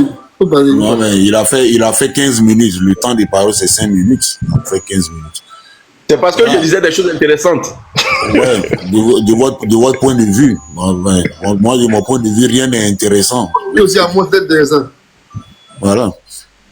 Moi, je dis, il faut faire très attention quand vous prenez la parole sur des forums, sur des panels et autres. Vous êtes venu affirmer ici que l'opposition veut déstabiliser le pouvoir coûte que coûte. Et ce qui m'a choqué, vous dites non, que l'opposition veut créer l'insurrection et ne veut pas aller aux élections. C'est quel responsable de l'opposition? Bon, comme vous travaillez dans une télévision, très bien, vous devez avoir beaucoup de vidéos, vous devez en avoir en foison. Montrez-nous le discours d'un responsable de l'opposition qui vous a dit qu'il veut déstabiliser le pays ou bien qui demande à ses militants de ne pas participer aux élections. On peut savoir? Je peux répondre? Si vous voulez, après vous non, bien sûr. Allez-y assez rapidement. Ibrahim Zigui est en détention, pourquoi? Il est en détention parce que son discours... Non, mais il faut arrêter ça. Ibrahim Zigui n'est pas responsable de l'opposition. Il est un parti politique. Est-ce que vous avez parlé? Est-ce que je peux parler? Je ne vous ai pas interrompu. Vous me laissez parler. Nous sommes, comme je l'ai dit, nous sommes d'un État responsable. Des personnes ne peuvent pas avoir été arrêtées et être en détention s'il ne leur est pas reproché des choses graves, entre autres de vouloir créer des troubles à l'ordre public ou bien créer de l'insurrection. Quand vous dites que quel responsable de l'opposition qui a dit qu'il ne veut pas aller aux élections? Mais j'estime que nous sommes des intellectuels. L'intellectuel, c'est celui qui fait des analyses. Si nous sommes des intellectuels, si nous sommes des personnes qui sont dotées d'une certaine dose, d'un minimum d'intelligence, nous devons faire des analyses. En politique, ce n'est pas, on ne dit pas toutes les choses. Il y a des actions qui sont officielles et officieuses. Il y a des actions qui sont anodines. Il faut être capable de les décrypter, d'y mettre une certaine dose d'intelligence pour voir là où on veut arriver. Si vous êtes franc envers vous-même, si vous voulez vous départir de votre fille partisane, vous allez savoir qu'une partie de l'opposition n'a pas envie d'aller aux élections. Parce que si on veut aller aux élections et qu'on a nos candidats qui sont forclos par nos lois que nous devons respecter, on ne peut pas coûte que coûte dire que nos candidats sont ces candidats qui ne sont pas sur la liste électorale. Comment, essayez de me faire comprendre, vous qui êtes intellectuel, comment on veut aller à des élections avec un candidat qui ne figure pas sur la liste définitive des candidats, qui est donné par le Conseil constitutionnel, qui a ces décisions qui ne sont susceptibles d'aucun recours. Pour quelqu'un qui va aller aux élections, comment il le fait? Vous voulez aller à l'université, vous n'avez pas le bac, Mais vous dites que vous allez vous inscrire à l'université. Vous faites comment? C'est que vous n'avez pas envie d'aller à l'université. C'est aussi simple que ça. Donc, ne nous blaguons pas. Moi, je le dis, je le redis. Moi, j'interviens régulièrement sur RFI, d'appel sur la qualité. Vous entendez Hassan Abidjan, c'est moi. Je le dis et c'est mon postulat depuis le début. L'opposition n'a pas envie d'aller aux élections. Et c'est un fait. Je le maintiens, je l'affirme. Et aujourd'hui, elle est dans une stratégie. Elle est dans une stratégie pour ne pas que l'élection se tienne à date, pour soit obtenir, comme elle demande toujours des négociations, soit obtenir des négociations comme on a eu à l'Inas Makoussi, pour avoir une transition avec un gouvernement d'union nationale et une remise à plat totale des institutions, ou bien un soulèvement populaire qui va faire tomber le gouvernement. Sinon, l'opposition n'a pas envie d'aller aux élections. Parce que si on a envie d'aller aux élections, voilà Awa Domelo qui est là, qui est proche du PPAC, qui est candidat, on pouvait la doubler. Hier, Maître Abiba Toura a fait une déclaration au nom du président Gbagbo. Elle a dit que le PPAC ne soutiendra aucun des candidats. Mais pourtant, ils disent qu'ils veulent aller aux élections. Ils font comment? Le PDC dit pareil. C'est qu'ils n'ont pas envie d'aller aux élections. Alors qu'au PDC, on a Bion qui est là. S'ils voulaient aller aux élections, ils auraient pu prendre Bion ou bien Awa Domelo et puis partir aux élections. Donc ils n'ont pas envie d'aller aux élections. C'est aussi simple que cela. Daouda, bonjour. Comment tu vas? Merci, monsieur. Donc, Awa Domelo, il est parti au pouvoir, n'est pas de l'opposition. Bon, merci, c'est bien à savoir. Ça n'engage que moi, j'ai connu Awa Domelo comme l'un des plus proches collaborateurs du président Gbagbo, ancien directeur de Bénin sous la gouvernance FPI. Non, mais c'est bon, c'est pas une question. Moi, vous êtes journaliste, vous m'avez donné une information. Je ne suis pas journaliste. Non, je ne suis pas. Je suis juste consultant sur une chaîne de télé. Vous êtes consultant dans une chaîne importante. Je suis fonctionnaire de l'État de Côte d'Ivoire. Vous m'avez donné une information comme quoi Awa Domelo, parce que l'opposition ne veut pas aller aux élections, mais Awa Domelo est candidat. Donc Awa Domelo, j'ai développé. Je n'ai pas fait qu'affirmer, j'ai développé. Monsieur Anoma, s'il vous plaît. Oui, laissez-le terminer. Fermez votre micro. On va poursuivre. Merci. Madame Belli qui vient de monter, votre micro ouvert. Bonsoir à vous, bonne arrivée. Oui, bonsoir. Il est plus un peu occupé, donc c'est pourquoi. Non, il n'y a pas de souci. Voilà. Bonsoir. Bonsoir à vous. En fait, moi, je suis montée juste pour le monsieur qui parlait de l'opposition ne veut pas partir aux élections, que les choses sont responsables. J'ai compris, madame, vous m'entendez? Oui, je vous entends. Voilà. Donc, ce que je vous propose pour l'instant, on va laisser M. Kaza, qui est du PCI, avant de terminer. On va prendre maximum une autre personne et puis ensuite vous aurez la parole. Ça marche? Ok. D'accord, ok. Ça ne dure pas. Ok. Très patiente. Kader, tu es où le Kader? Faut le prendre. Je te remercie. Je vous remercie tous les deux. Voilà. Bon, voilà. Moi, franchement, souvent, je ne sais pas quoi dire, quoi. C'est-à-dire, quand les gens du RHDP font des déclarations sur des panels, moi, personnellement, déjà, je me suis jamais réclamé intellectuel. Hein, je suis pas un intellectuel, je suis un autodidacte, je me débrouille en français un peu, c'est tout. Voilà. Mais je ne viendrai jamais venir dire non, le RHDP. Il y a quelqu'un du RHDP qui est venu déclarer sur les panels qui coupe les tendons. Est-ce que moi, Kaza, je vais aller dire ouais, tous les gens du RHDP coupent les tendons? Vous dites que, monsieur, l'opposition ne veut pas aller aux élections, qui veut créer du grabuge dans le pays en Guinée. Et je vous dis, quel responsable de l'opposition, et vous me dites Ziggy. Ziggy, il est qui, Ziggy? Si vos cyberactivistes, là, vous les croyez plus que vos responsables politiques, non, moi, c'est pas mon cas. C'est pas mon cas.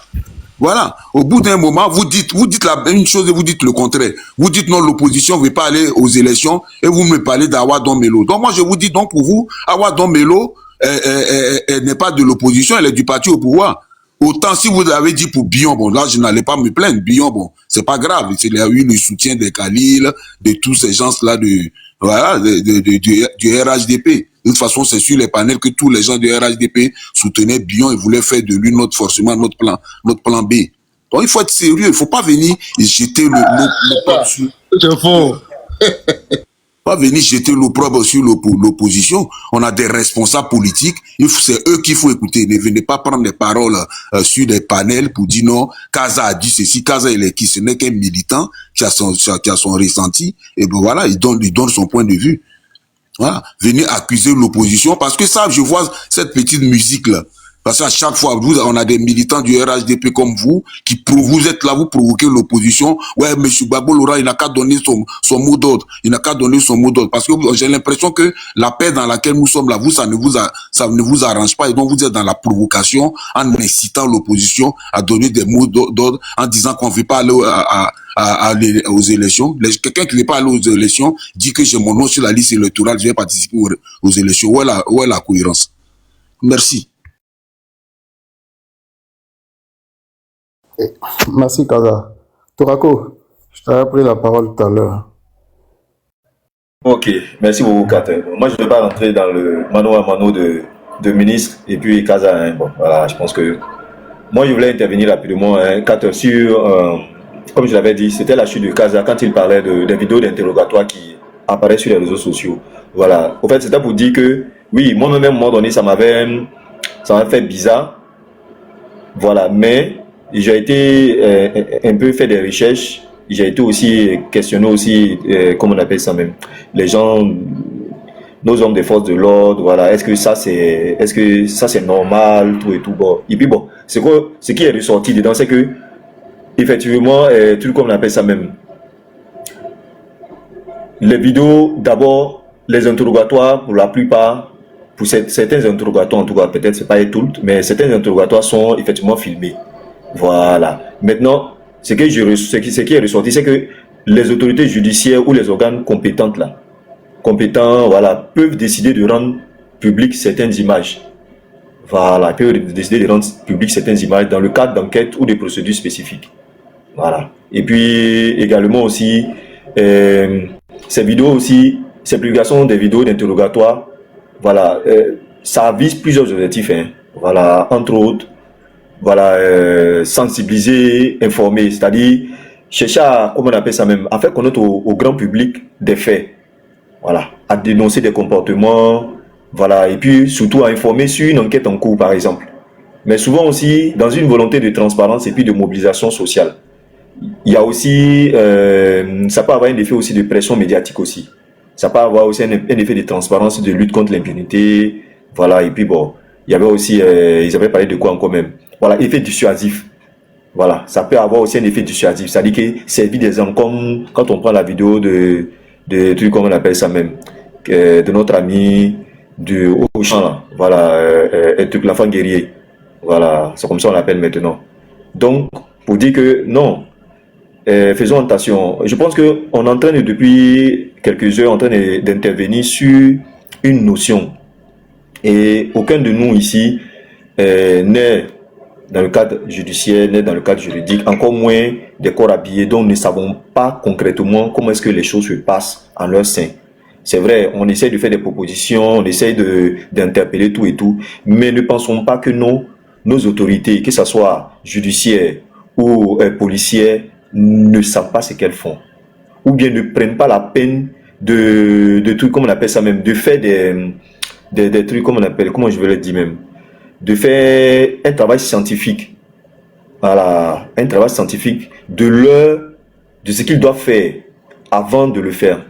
Voilà, faisons très attention. On peut faire des propositions, on peut essayer de voir comment est-ce qu'on peut améliorer, comment est-ce qu'on peut leur proposer une amélioration, tout et tout. Aux États-Unis, je sais que il y a quelques années de cela, on voyait pas des policiers qui portaient des caméras sur leur torse lors de leur intervention. Donc, à la suite de beaucoup de bavures policières, maintenant ça se fait. Voilà, ils ont des caméras portées sur leur tenue qui permettent véritablement de suivre tout ce qu'ils font et puis de pouvoir témoigner véritablement s'ils ont eu des bavures ou pas et puis tout et tout. Mais sur ce plan-là, allons doucement. Je pense que il faut pas tout rentrer dans un procès, voilà, et je le répète encore, qui vont dans le sens de décrédibiliser à la fois notre institution judiciaire ou bien nos forces de l'ordre. Voilà, nos forces de l'ordre, et là, je suis d'accord avec Kaza, partout dans toutes les institutions, partout dans tous les trucs, comme on appelle ça même, dans toutes les administrations, il y a des brebis galeuses. Mais ce que les brebis galeuses font n'engage pas toute l'administration. Ça, je tenais à le dire. Donc, c'était un peu ce que je voulais ajouter. 4 heures. Merci beaucoup.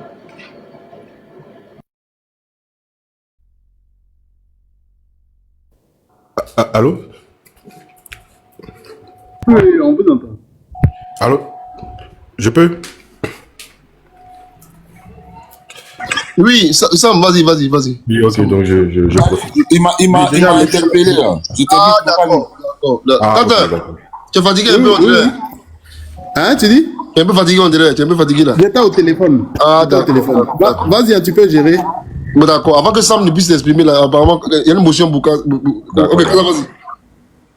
Ok, Tourako, bon, je suis en partie d'accord avec toi, mais c'est pas vrai que les autorités ont le droit de divulguer les informations d'un prévenu en garde à vue. Non, la garde à vue est filmée justement pour ne pas que le prévenu dise demain qu'il a été torturé. Voilà, c'est pour ça que c'est filmé. En aucun cas ne divulguer. Dès l'instant où tout prévenu est présumé innocent. Alors, donc quelqu'un qui est présumé innocent, à quel jour vous partez divulguer comment on appelle ça, ces images? On dit le principe de présomption d'innocence, article 9, la déclaration des droits de l'homme. Je pense que la Côte d'Ivoire a adhéré à la déclaration humaine des droits, à la déclaration des droits de l'homme. Voilà.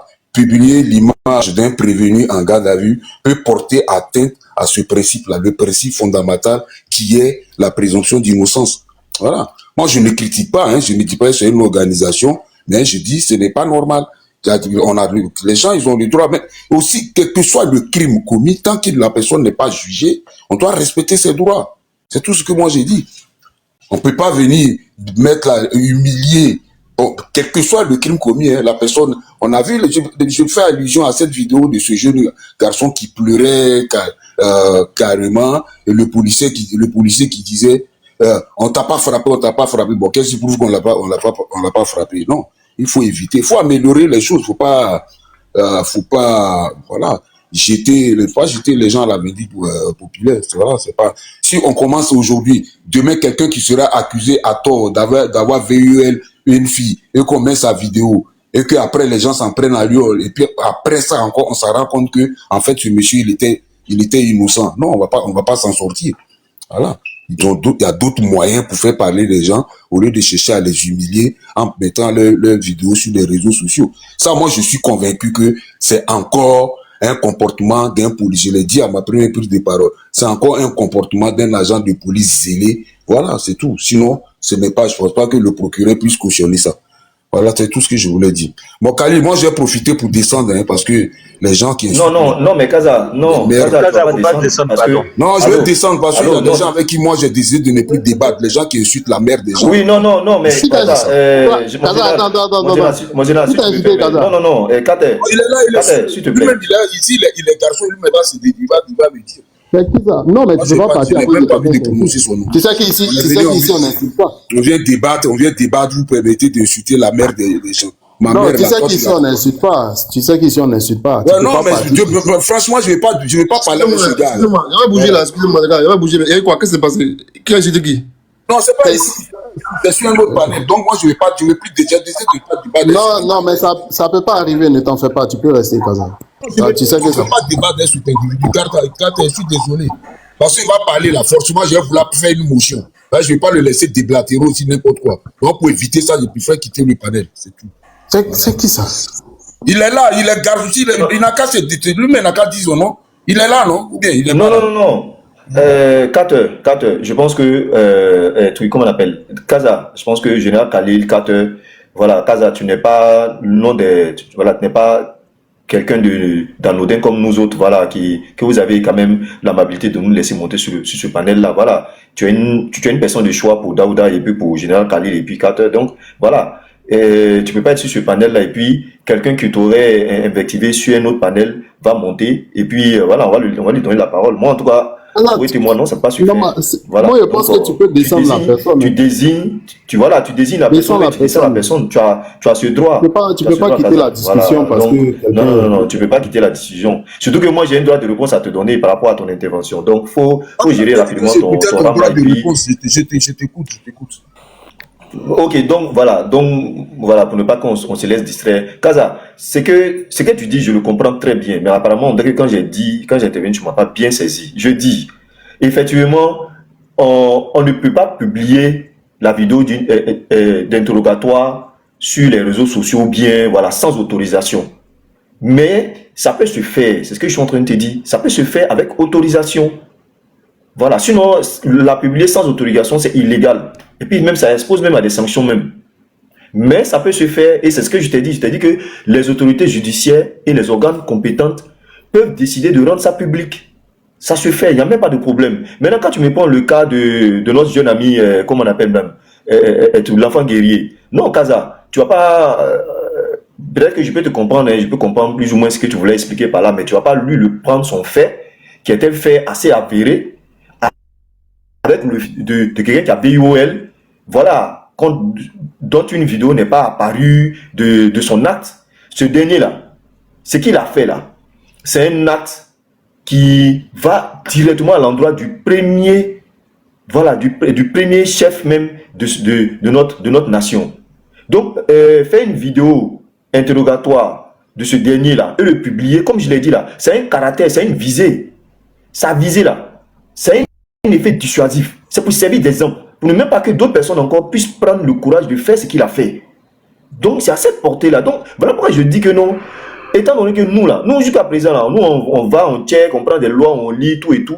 Mais les autorités judiciaires, d'une part, et puis nos forces de défense, nos officiers de force de défense et de sécurité aussi, là. Eux, là, ils sont dans la chose. Ce qu'ils font, là, ils savent très bien pourquoi ils le font. Ils connaissent très bien les lois. Ils savent même très bien, s'ils ne respectent pas les lois, à quoi est-ce qu'ils se retrouvent. Le procureur a dit, si quelqu'un a été, par exemple, détenu, ou quelqu'un a été, comment on appelle ça, appréhendé, et que son arrestation n'a pas respecté les règles. Mais ses avocats pourront casser ça très bien. Donc, c'est pour te dire que la loi elle-même, là, dont on pense que peut-être qu'eux, ils en abusent tout et tout, là, dans cette même loi-là, il y a des éléments pour encore eux-mêmes les mettre dans les difficultés au cas où ils en abusent. Mais dans le cas de cet individu-là, voilà, cette vidéo, par exemple, qui a été faite sur lui, là, c'est pour son objectif-là. C'est pour avoir un effet dissuasif. C'est pour servir d'exemple, pour dissuader d'éventuels délinquants ou bien d'éventuelles personnes qui peuvent encore vouloir faire pareil comme lui. Et ça, c'est très important. Voilà, donc c'est ce que je voulais ajouter à ce que j'avais dit. Merci. Moi, je pense que sur la question, c'est de savoir est-ce que l'individu a donné son accord aussi, ou bien la loi contraint l'individu à faire la vidéo. Non. En fait, rapidement, en fait, le débat qu'on fait là, c'est bien. Tout à l'heure, j'étais un peu amusé quand Kaza a lu, en fait, la déclaration des lois de l'homme, tout là-bas. Mais je veux dire que les textes de Côte d'Ivoire, là, ne sont pas régis par rapport à cela. C'est vrai que c'est d'inspiration, tout ça, mais c'est pas régi par rapport à cela. Cela est dicté bien et bien par le Code de procédure pénale. Et en France, par exemple, et en Côte d'Ivoire, vous allez voir que les débuts des textes sont pareils, mais le contenu est différent. Tu vois, chez nous, sauf erreur de ma part, je pense que c'est l'article 22 du Code de procédure pénale, sauf erreur de ma part, je pense. Mais on pourrait... Oui, c'est l'article 22. Moi, voilà. Voilà. Merci beaucoup, comment ça s'appelle tout la coup, voilà. Donc il y a cela aussi. Mais tu vas voir que dans un autre pays comme la France, naturellement, là, c'est beaucoup plus corsé. C'est-à-dire la partie où chez nous, nulle part on dit que faudrait avoir l'accord d'une des parties. En France, naturellement, tu dois avoir l'accord d'une des parties pour pouvoir faire cela, effectivement. N'est-ce pas? Et puis, bon, c'est vrai que parce que la règle générale, attends, je dis ça devant toi, tu vas comprendre. Pourquoi est-ce que je dis cela? Tu vas voir tout à l'heure, j'avais ça devant moi. On dit, voilà, article 11 du Code de procédure pénale. Sauf dans le cas où la loi en dispose autrement et sans préjudice des droits de la défense, la procédure au cours de l'enquête et de l'instruction est secrète. Toute personne qui concourt à cette procédure est tenue au secret professionnel dans les conditions et sous les peines prévues à l'article 434 du Code de procédure pénale. Toutefois, afin d'éviter la propagation d'informations parcellaires ou inexactes, ou pour mettre fin à un trouble à l'ordre public, ou lorsque tout autre impératif d'intérêt public le justifie, le procureur de la République peut, d'office et à la demande de la juridiction d'instruction ou des parties, directement ou par l'intermédiaire d'un officier de police judiciaire, agissant avec son accord et sous son contrôle, rendre public des éléments objectifs tirés de la procédure ne comportant aucune appréciation sur le bien fondé des charges retenues contre les personnes mises en cause. Tu vois, non? Là, c'est précis, c'est vraiment corsé. Tu vois, chez nous, quand tu vas voir notre article 22, le début est pareil, c'est vrai, mais c'est différent. Donc on fait des débats souvent sur le panel par moment. Il est important que nous ayons pour référence effectivement des textes pour que ceux qui nous écoutent là, n'est-ce pas, ne pensent pas faire n'importe quoi un jour. Vous voyez. Donc quand tu regardes l'article, est-ce qu'on m'entend? Oui. Voilà. T'entends. Quand tu regardes notre article 22 à nous, qui correspond à l'article 11, notre article 22 dit quoi? Sauf dans les cas où la loi en dispose autrement et sans préjudice des droits de la défense, les procédures au cours de l'enquête et de l'instruction sont secrètes. Toute personne qui concourt à cette procédure est tenue au secret professionnel dans les conditions et sous les peines des dispositions du code pénal qui en répriment la violation. Toutefois, le procureur de la République peut rendre public des éléments de la procédure sous réserve du secret de l'enquête et de l'information. Vous voyez, non? C'est pas aussi détaillé comme dans l'article 11. C'est pourquoi vous voyez que, voilà. Ici, par exemple, que lui-même, il rend ça public, effectivement. Donc, voilà. Donc, c'est un peu compliqué par moment de faire des lectures selon, je dis, là où on est, mais toujours, reste à la loi. Si vous voulez qu'on fasse évoluer notre article 22, c'est un bon débat, effectivement. On pourrait le faire évoluer, n'est-ce pas? Voilà. Pour aller dans le sens, pourquoi pas de la France, où c'est beaucoup plus... plus rigide, voilà, vous voyez, plus rigide. Chez nous, c'est pas aussi rigide que ça. Il peut le faire, c'est vrai, d'office, ou bien et à la demande, n'est-ce pas, d'un juge, vous voyez, ou des parties, par exemple, directement ou par l'intermédiaire de son PJ. Tout ça également, c'est important de nuancer un peu plus par rapport à là où on est, quoi. Voilà, donc il peut bel et bien le faire, Khalid, excuse-moi, je voulais te demander un service. Comme toi, tu es chez toi, est-ce que tu peux chercher la loi sur le droit à l'image? Parce que ce que tu viens de lire, le procureur a le droit de présenter des éléments. Je ne pense pas que la garde à vue, filmer la garde à vue, soit un élément assez concret, entre guillemets, à verser au public. Je ne crois pas, mais si tu peux me chercher, comment on appelle ça, la loi sur le droit à l'image, s'il te plaît. D'accord. Mais bon, je ne suis pas technicien, mais je pense que dans ce cas-là, quand une personne est engagée dans une procédure, surtout pénale, il y a quand même un certain nombre de droits qui sautent. Hein. Déjà, la personne est soumise au code de procédure pénale si tant est que le procureur a vraiment la latitude en fonction donc de l'affaire, de faire un certain nombre d'entorses aux droits de l'individu concernant donc la procédure en question. Mais bon, là, je suis plutôt d'accord sur la chute de Khalil. Pour moi, le principal, c'est pas forcément de reformer, mais plutôt de clarifier un certain nombre de choses en y inscrivant les détails pour ne pas qu'il y ait des abus sur la base de ces lois-là. Et c'est là qu'en fait, je veux répondre à la planète qui m'avait interpellé dans son intervention. Pour moi, et même la réponse même est dans son intervention. Lorsqu'il donne l'exemple de la France où, par exemple, quelqu'un est présumé avoir commis un certain nombre d'actes irrévérencieux ou Allô, Sam. de délits. Allô, Sam. Oui. Sam. Oui, c'est vrai. Pardon, donne-moi une minute avant que tu ne répondes à Planète. Au fait, je veux qu'on finisse rapidement avec ce point-là. Mon général, si tu me permets, hein, c'est concernant effectivement, il y a des lois qui encadrent la publication des vidéos d'interrogatoire en ligne. Voilà, il y a des lois qui encadrent. Et mon général a dit tout à l'heure, il y a le code pénal ivoirien, notamment à ses articles 450-1 et 450-5. Voilà. Donc, il y a aussi la loi numéro 2017-868. Voilà. Et puis, il y a la loi aussi numéro 2013-451. Voilà. Et toutes ces lois-là, il y a la loi aussi numéro 2013-451. Voilà, relativement à la lutte contre la cybercriminalité, voilà, qui punit la diffusion illicite de contenu en ligne, bon, etc., etc. Donc, ce sont des lois qui visent à protéger, certes, la présomption d'innocence, éviter la stigmatisation et autres, tout. Voilà. Mais, comme tu l'as dit, comme Sam, toi-même tu l'as dit avant de vouloir, comment on appelle, répondre à la planète, voilà, dans une procédure de truc, comment on appelle ça même, de droit pénal là, il y a des lois comme Kaza voulait évoquer, c'est-à-dire les lois des droits animaux, tout, qui peuvent sauter. Voilà, donc c'est ce que je voulais dire. Merci beaucoup, Sam. Merci beaucoup.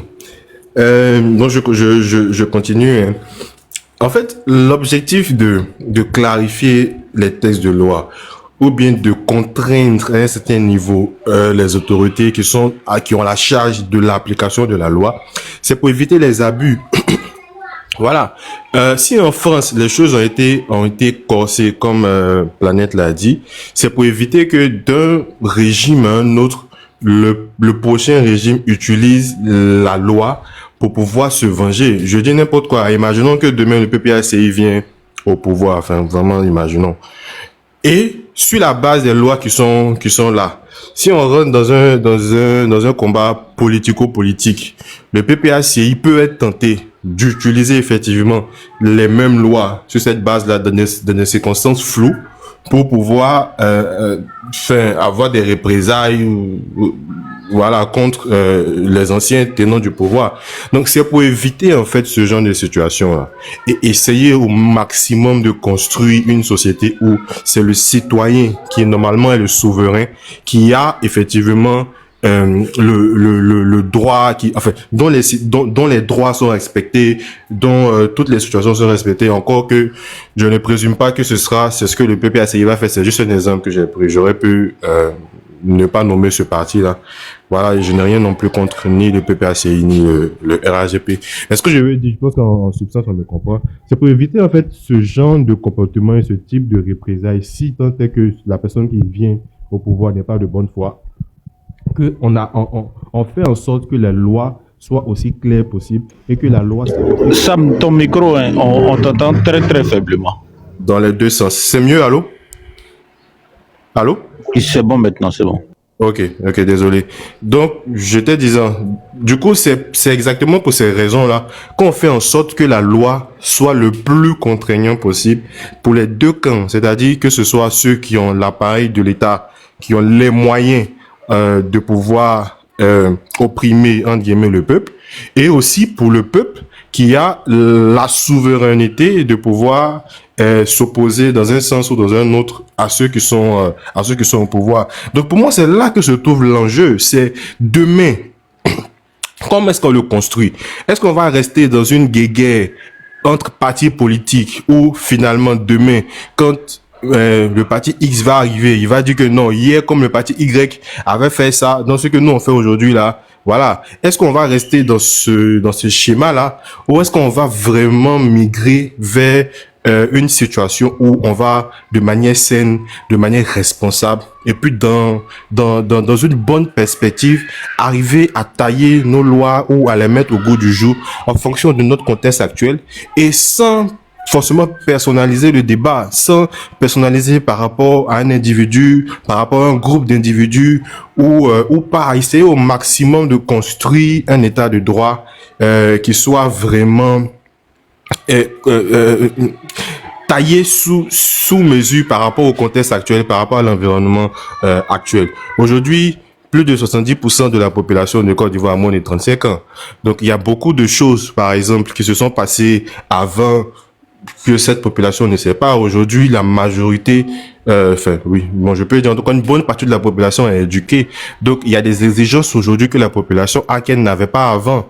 Donc, tout ça, il faut que ces exigences soient traduites dans les textes de loi pour que dans la dynamique dans laquelle nous sommes actuellement, où de plus en plus les gens, ou du moins les individus, les citoyens commencent à prendre conscience de leurs droits et aussi de leurs devoirs, que dans cette dynamique-là, on puisse continuer de sorte à, dans 10, 20, 30 ans, on puisse arriver vraiment à avoir une société dans laquelle tout le monde approximativement connaît ses droits et où tout le monde est conscient de ce qu'il doit faire, de ce qu'il ne doit pas faire, et que tout le monde aussi est conscient des prérogatives de l'État et des limites de l'État. Moi, je suis toujours agréablement... voilà, c'est toujours pour moi un plaisir de voir, par exemple, aux États-Unis, quand un policier un policier arrête un individu, il dit non par rapport à la constitution, à l'amendement tant de la constitution, vous n'avez pas le droit de tant. Voilà, pour moi on doit arriver à ça. Pour moi c'est ça en fait le creuset même de la démocratie, où on a des textes et en dépit du fait que l'individu qui est au pouvoir soit de bonne ou de mauvaise foi, on a des textes qui peuvent ou dont l'objectif ou le rôle est de contraindre cet individu-là à faire le travail pour lequel il est là, à ne pas surpasser ses prérogatives et aussi contraindre le peuple, la deuxième partie, à aussi respecter ces lois-là et à ne pas outrepasser ses prérogatives ou ses droits ou ses devoirs.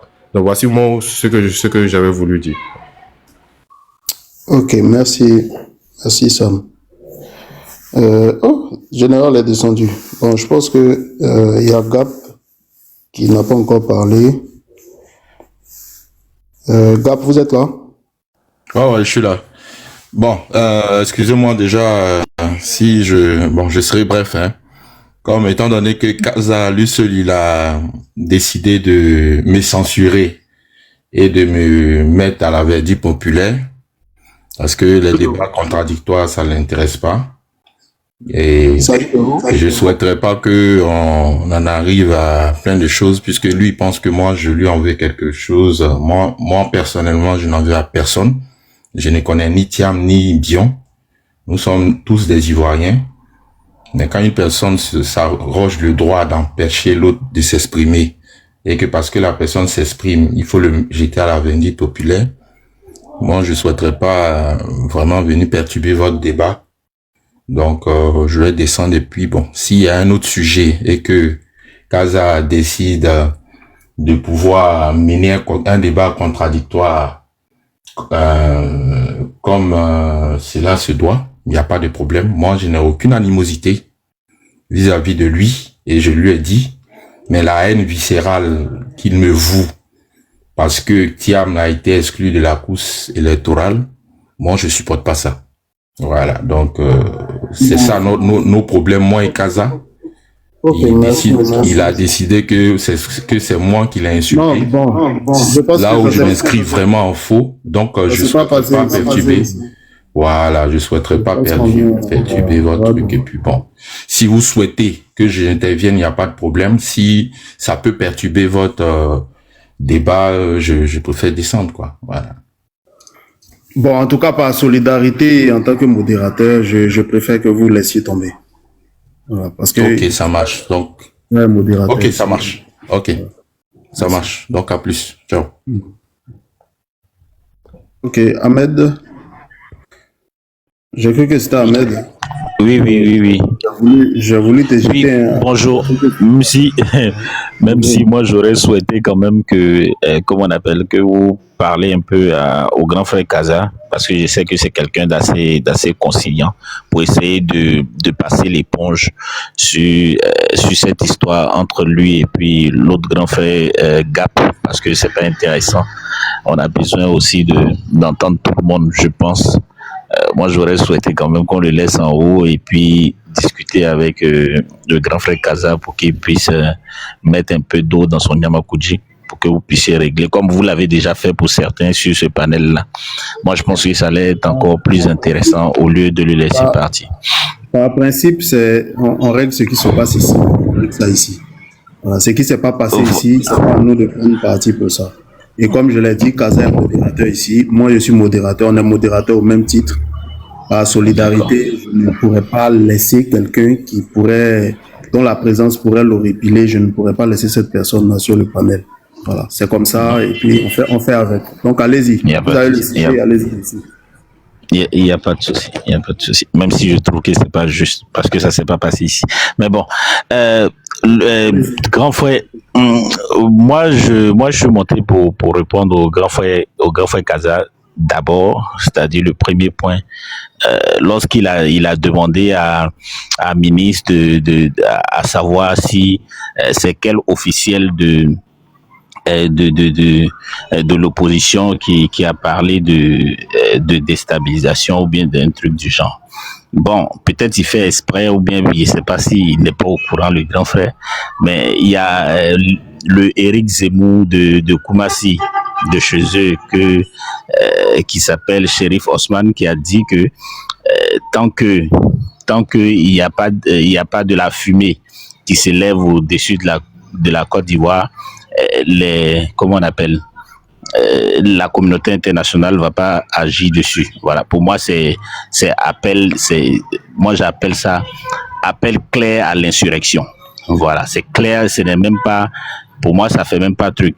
Il y a Souleymane Gbagbo aussi qui est chef de section du PPACI, qui a été même soutenu publiquement par le président Laurent Gbagbo, en Mondio Vision, qui je cite, qui apprend aux gens comment fabriquer des cocktails Molotov pour pouvoir, pour pouvoir créer le chaos dans le pays, pour pouvoir créer des mouvements insurrectionnels. Voilà, ça, eux aussi, ce sont des cadres de parti. Ces deux-là, pour ne citer que ces deux-là. Donc, je ne sais pas s'il fait exprès, ou bien si, voilà, comme en politique, la mauvaise foi est la mieux partagée, peut-être c'est ça aussi. Sinon, ce que le ministre a dit, c'est ça, voilà, c'est effectivement ça, et certains ne s'en sont pas cachés, même si d'autres essaient d'en bas faire des trucs et tout ça. Allez vous renseigner un peu de ce qui est reproché à l'ancien ministre Lida Kwasi. Voilà, partez vous renseigner par rapport à ce qui lui est reproché. On sait de quel camp il est. Voilà, donc arrêtons de nous mentir. Voilà, cette opposition ne fait pas partie truc. Et puis moi je pense que sur la question moi je dis heureusement qu'on a des institutions qui sont responsables. Heureusement qu'on a des institutions qui prennent leurs responsabilités. Voilà. Si on n'avait pas ce genre d'institutions là qui prenaient leurs responsabilités par rapport à certaines choses, à certaines dérives et tout ça, mais les 20 coups d'État déjoués dont a parlé monsieur Assalé Timoko là, peut-être il y a un qui allait faire mouche. Voilà, peut-être il y a un bain de sang qui allait se passer quelque part là-bas.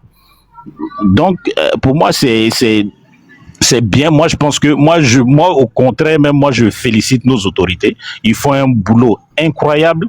Ils font ils font quelque chose de très bien.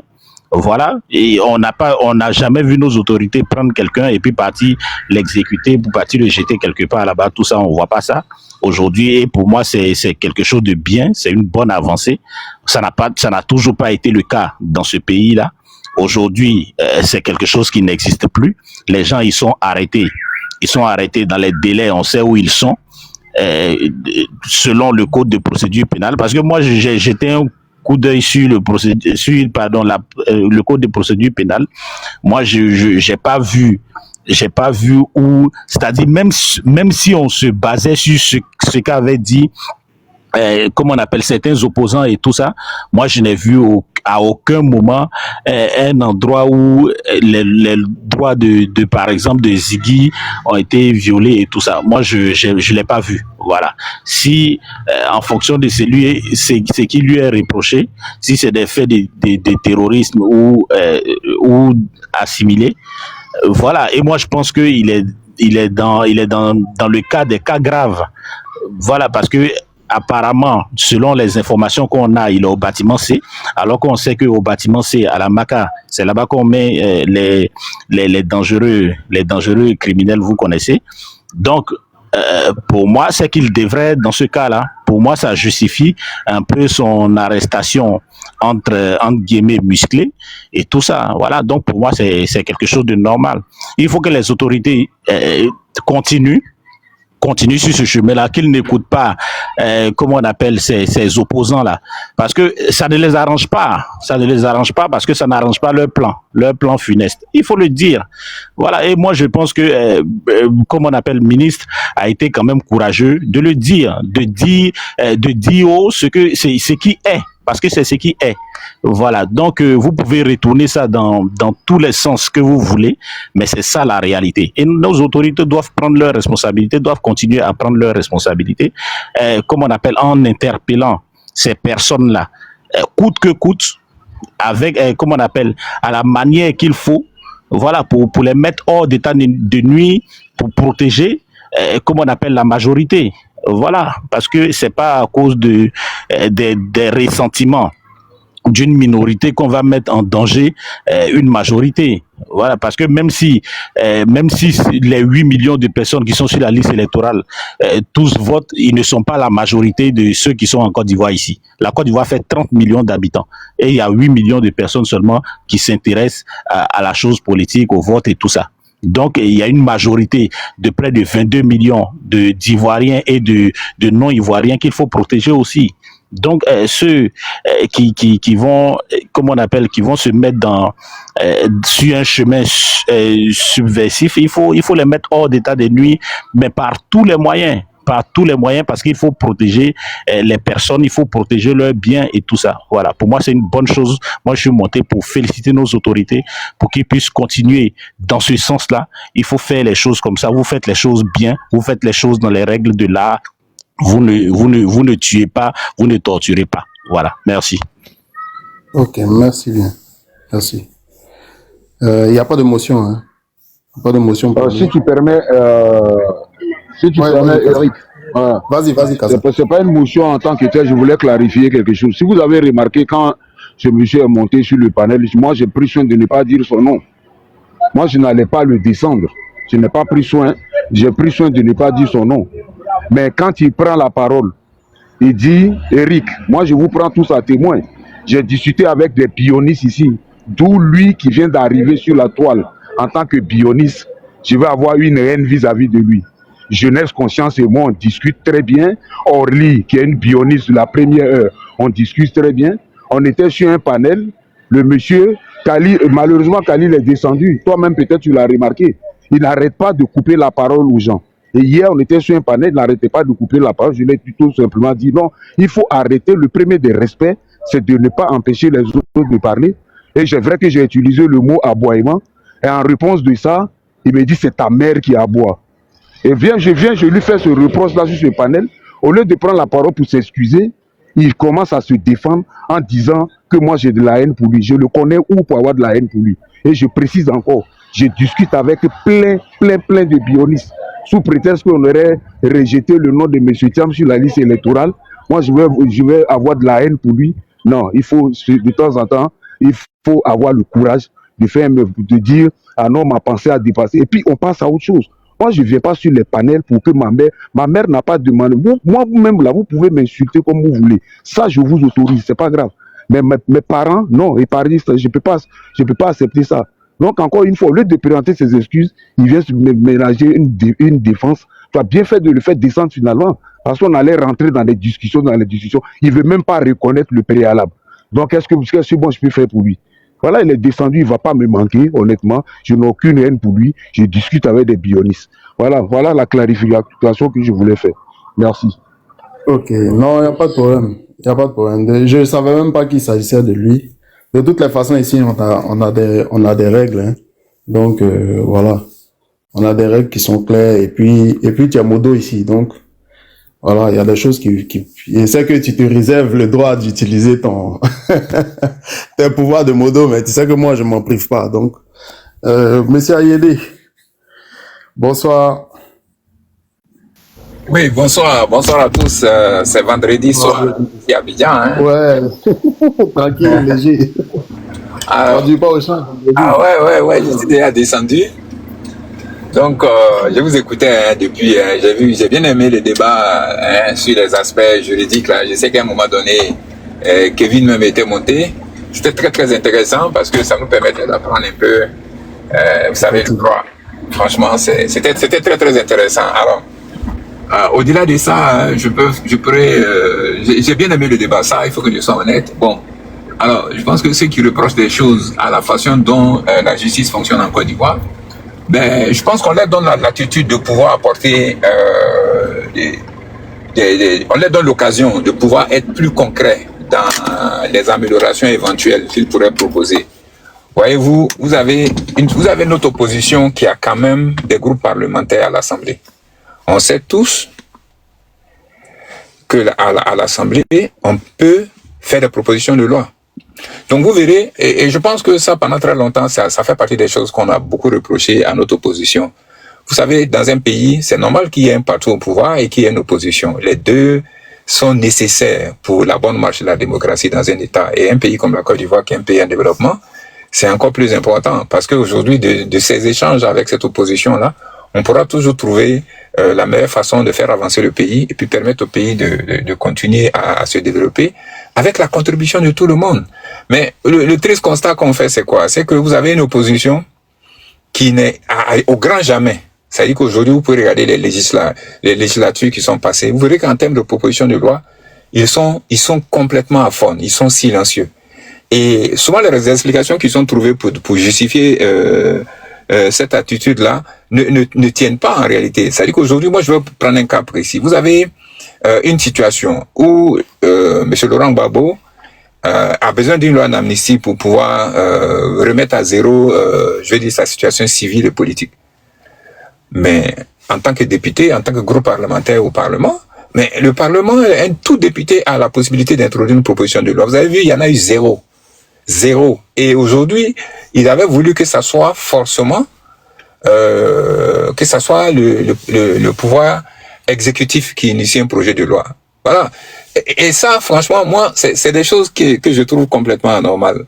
Moi, j'ai bien envie que cette opposition-là mette le pouvoir, le parti au pouvoir dos au mur. Tu fais ta proposition de loi, tu dis, bon, moi, je veux faire une proposition de loi pour vraiment une loi d'amnistie pour permettre à tous ces opposants-là qui aujourd'hui ne peuvent pas jouir, ne peuvent pas être sur la liste électorale, je veux faire une proposition de loi dans ce sens.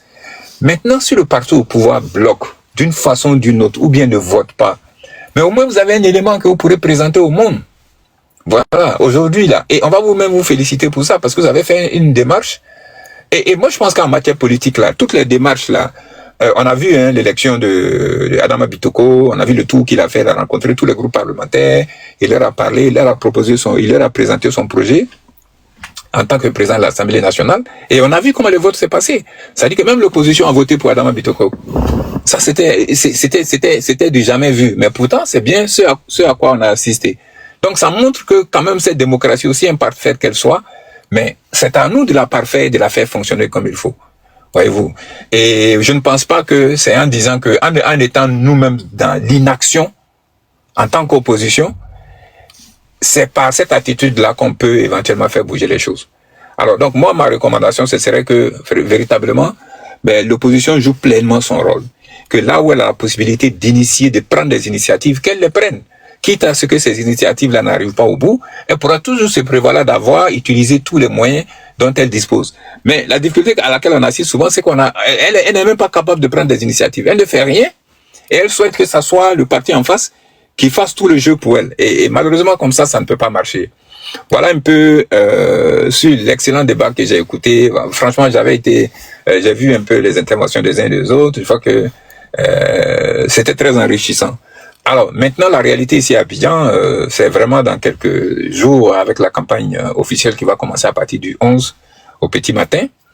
Voilà, donc malheureusement, ça va être les 5 candidats là que vous connaissez qui vont être en lice.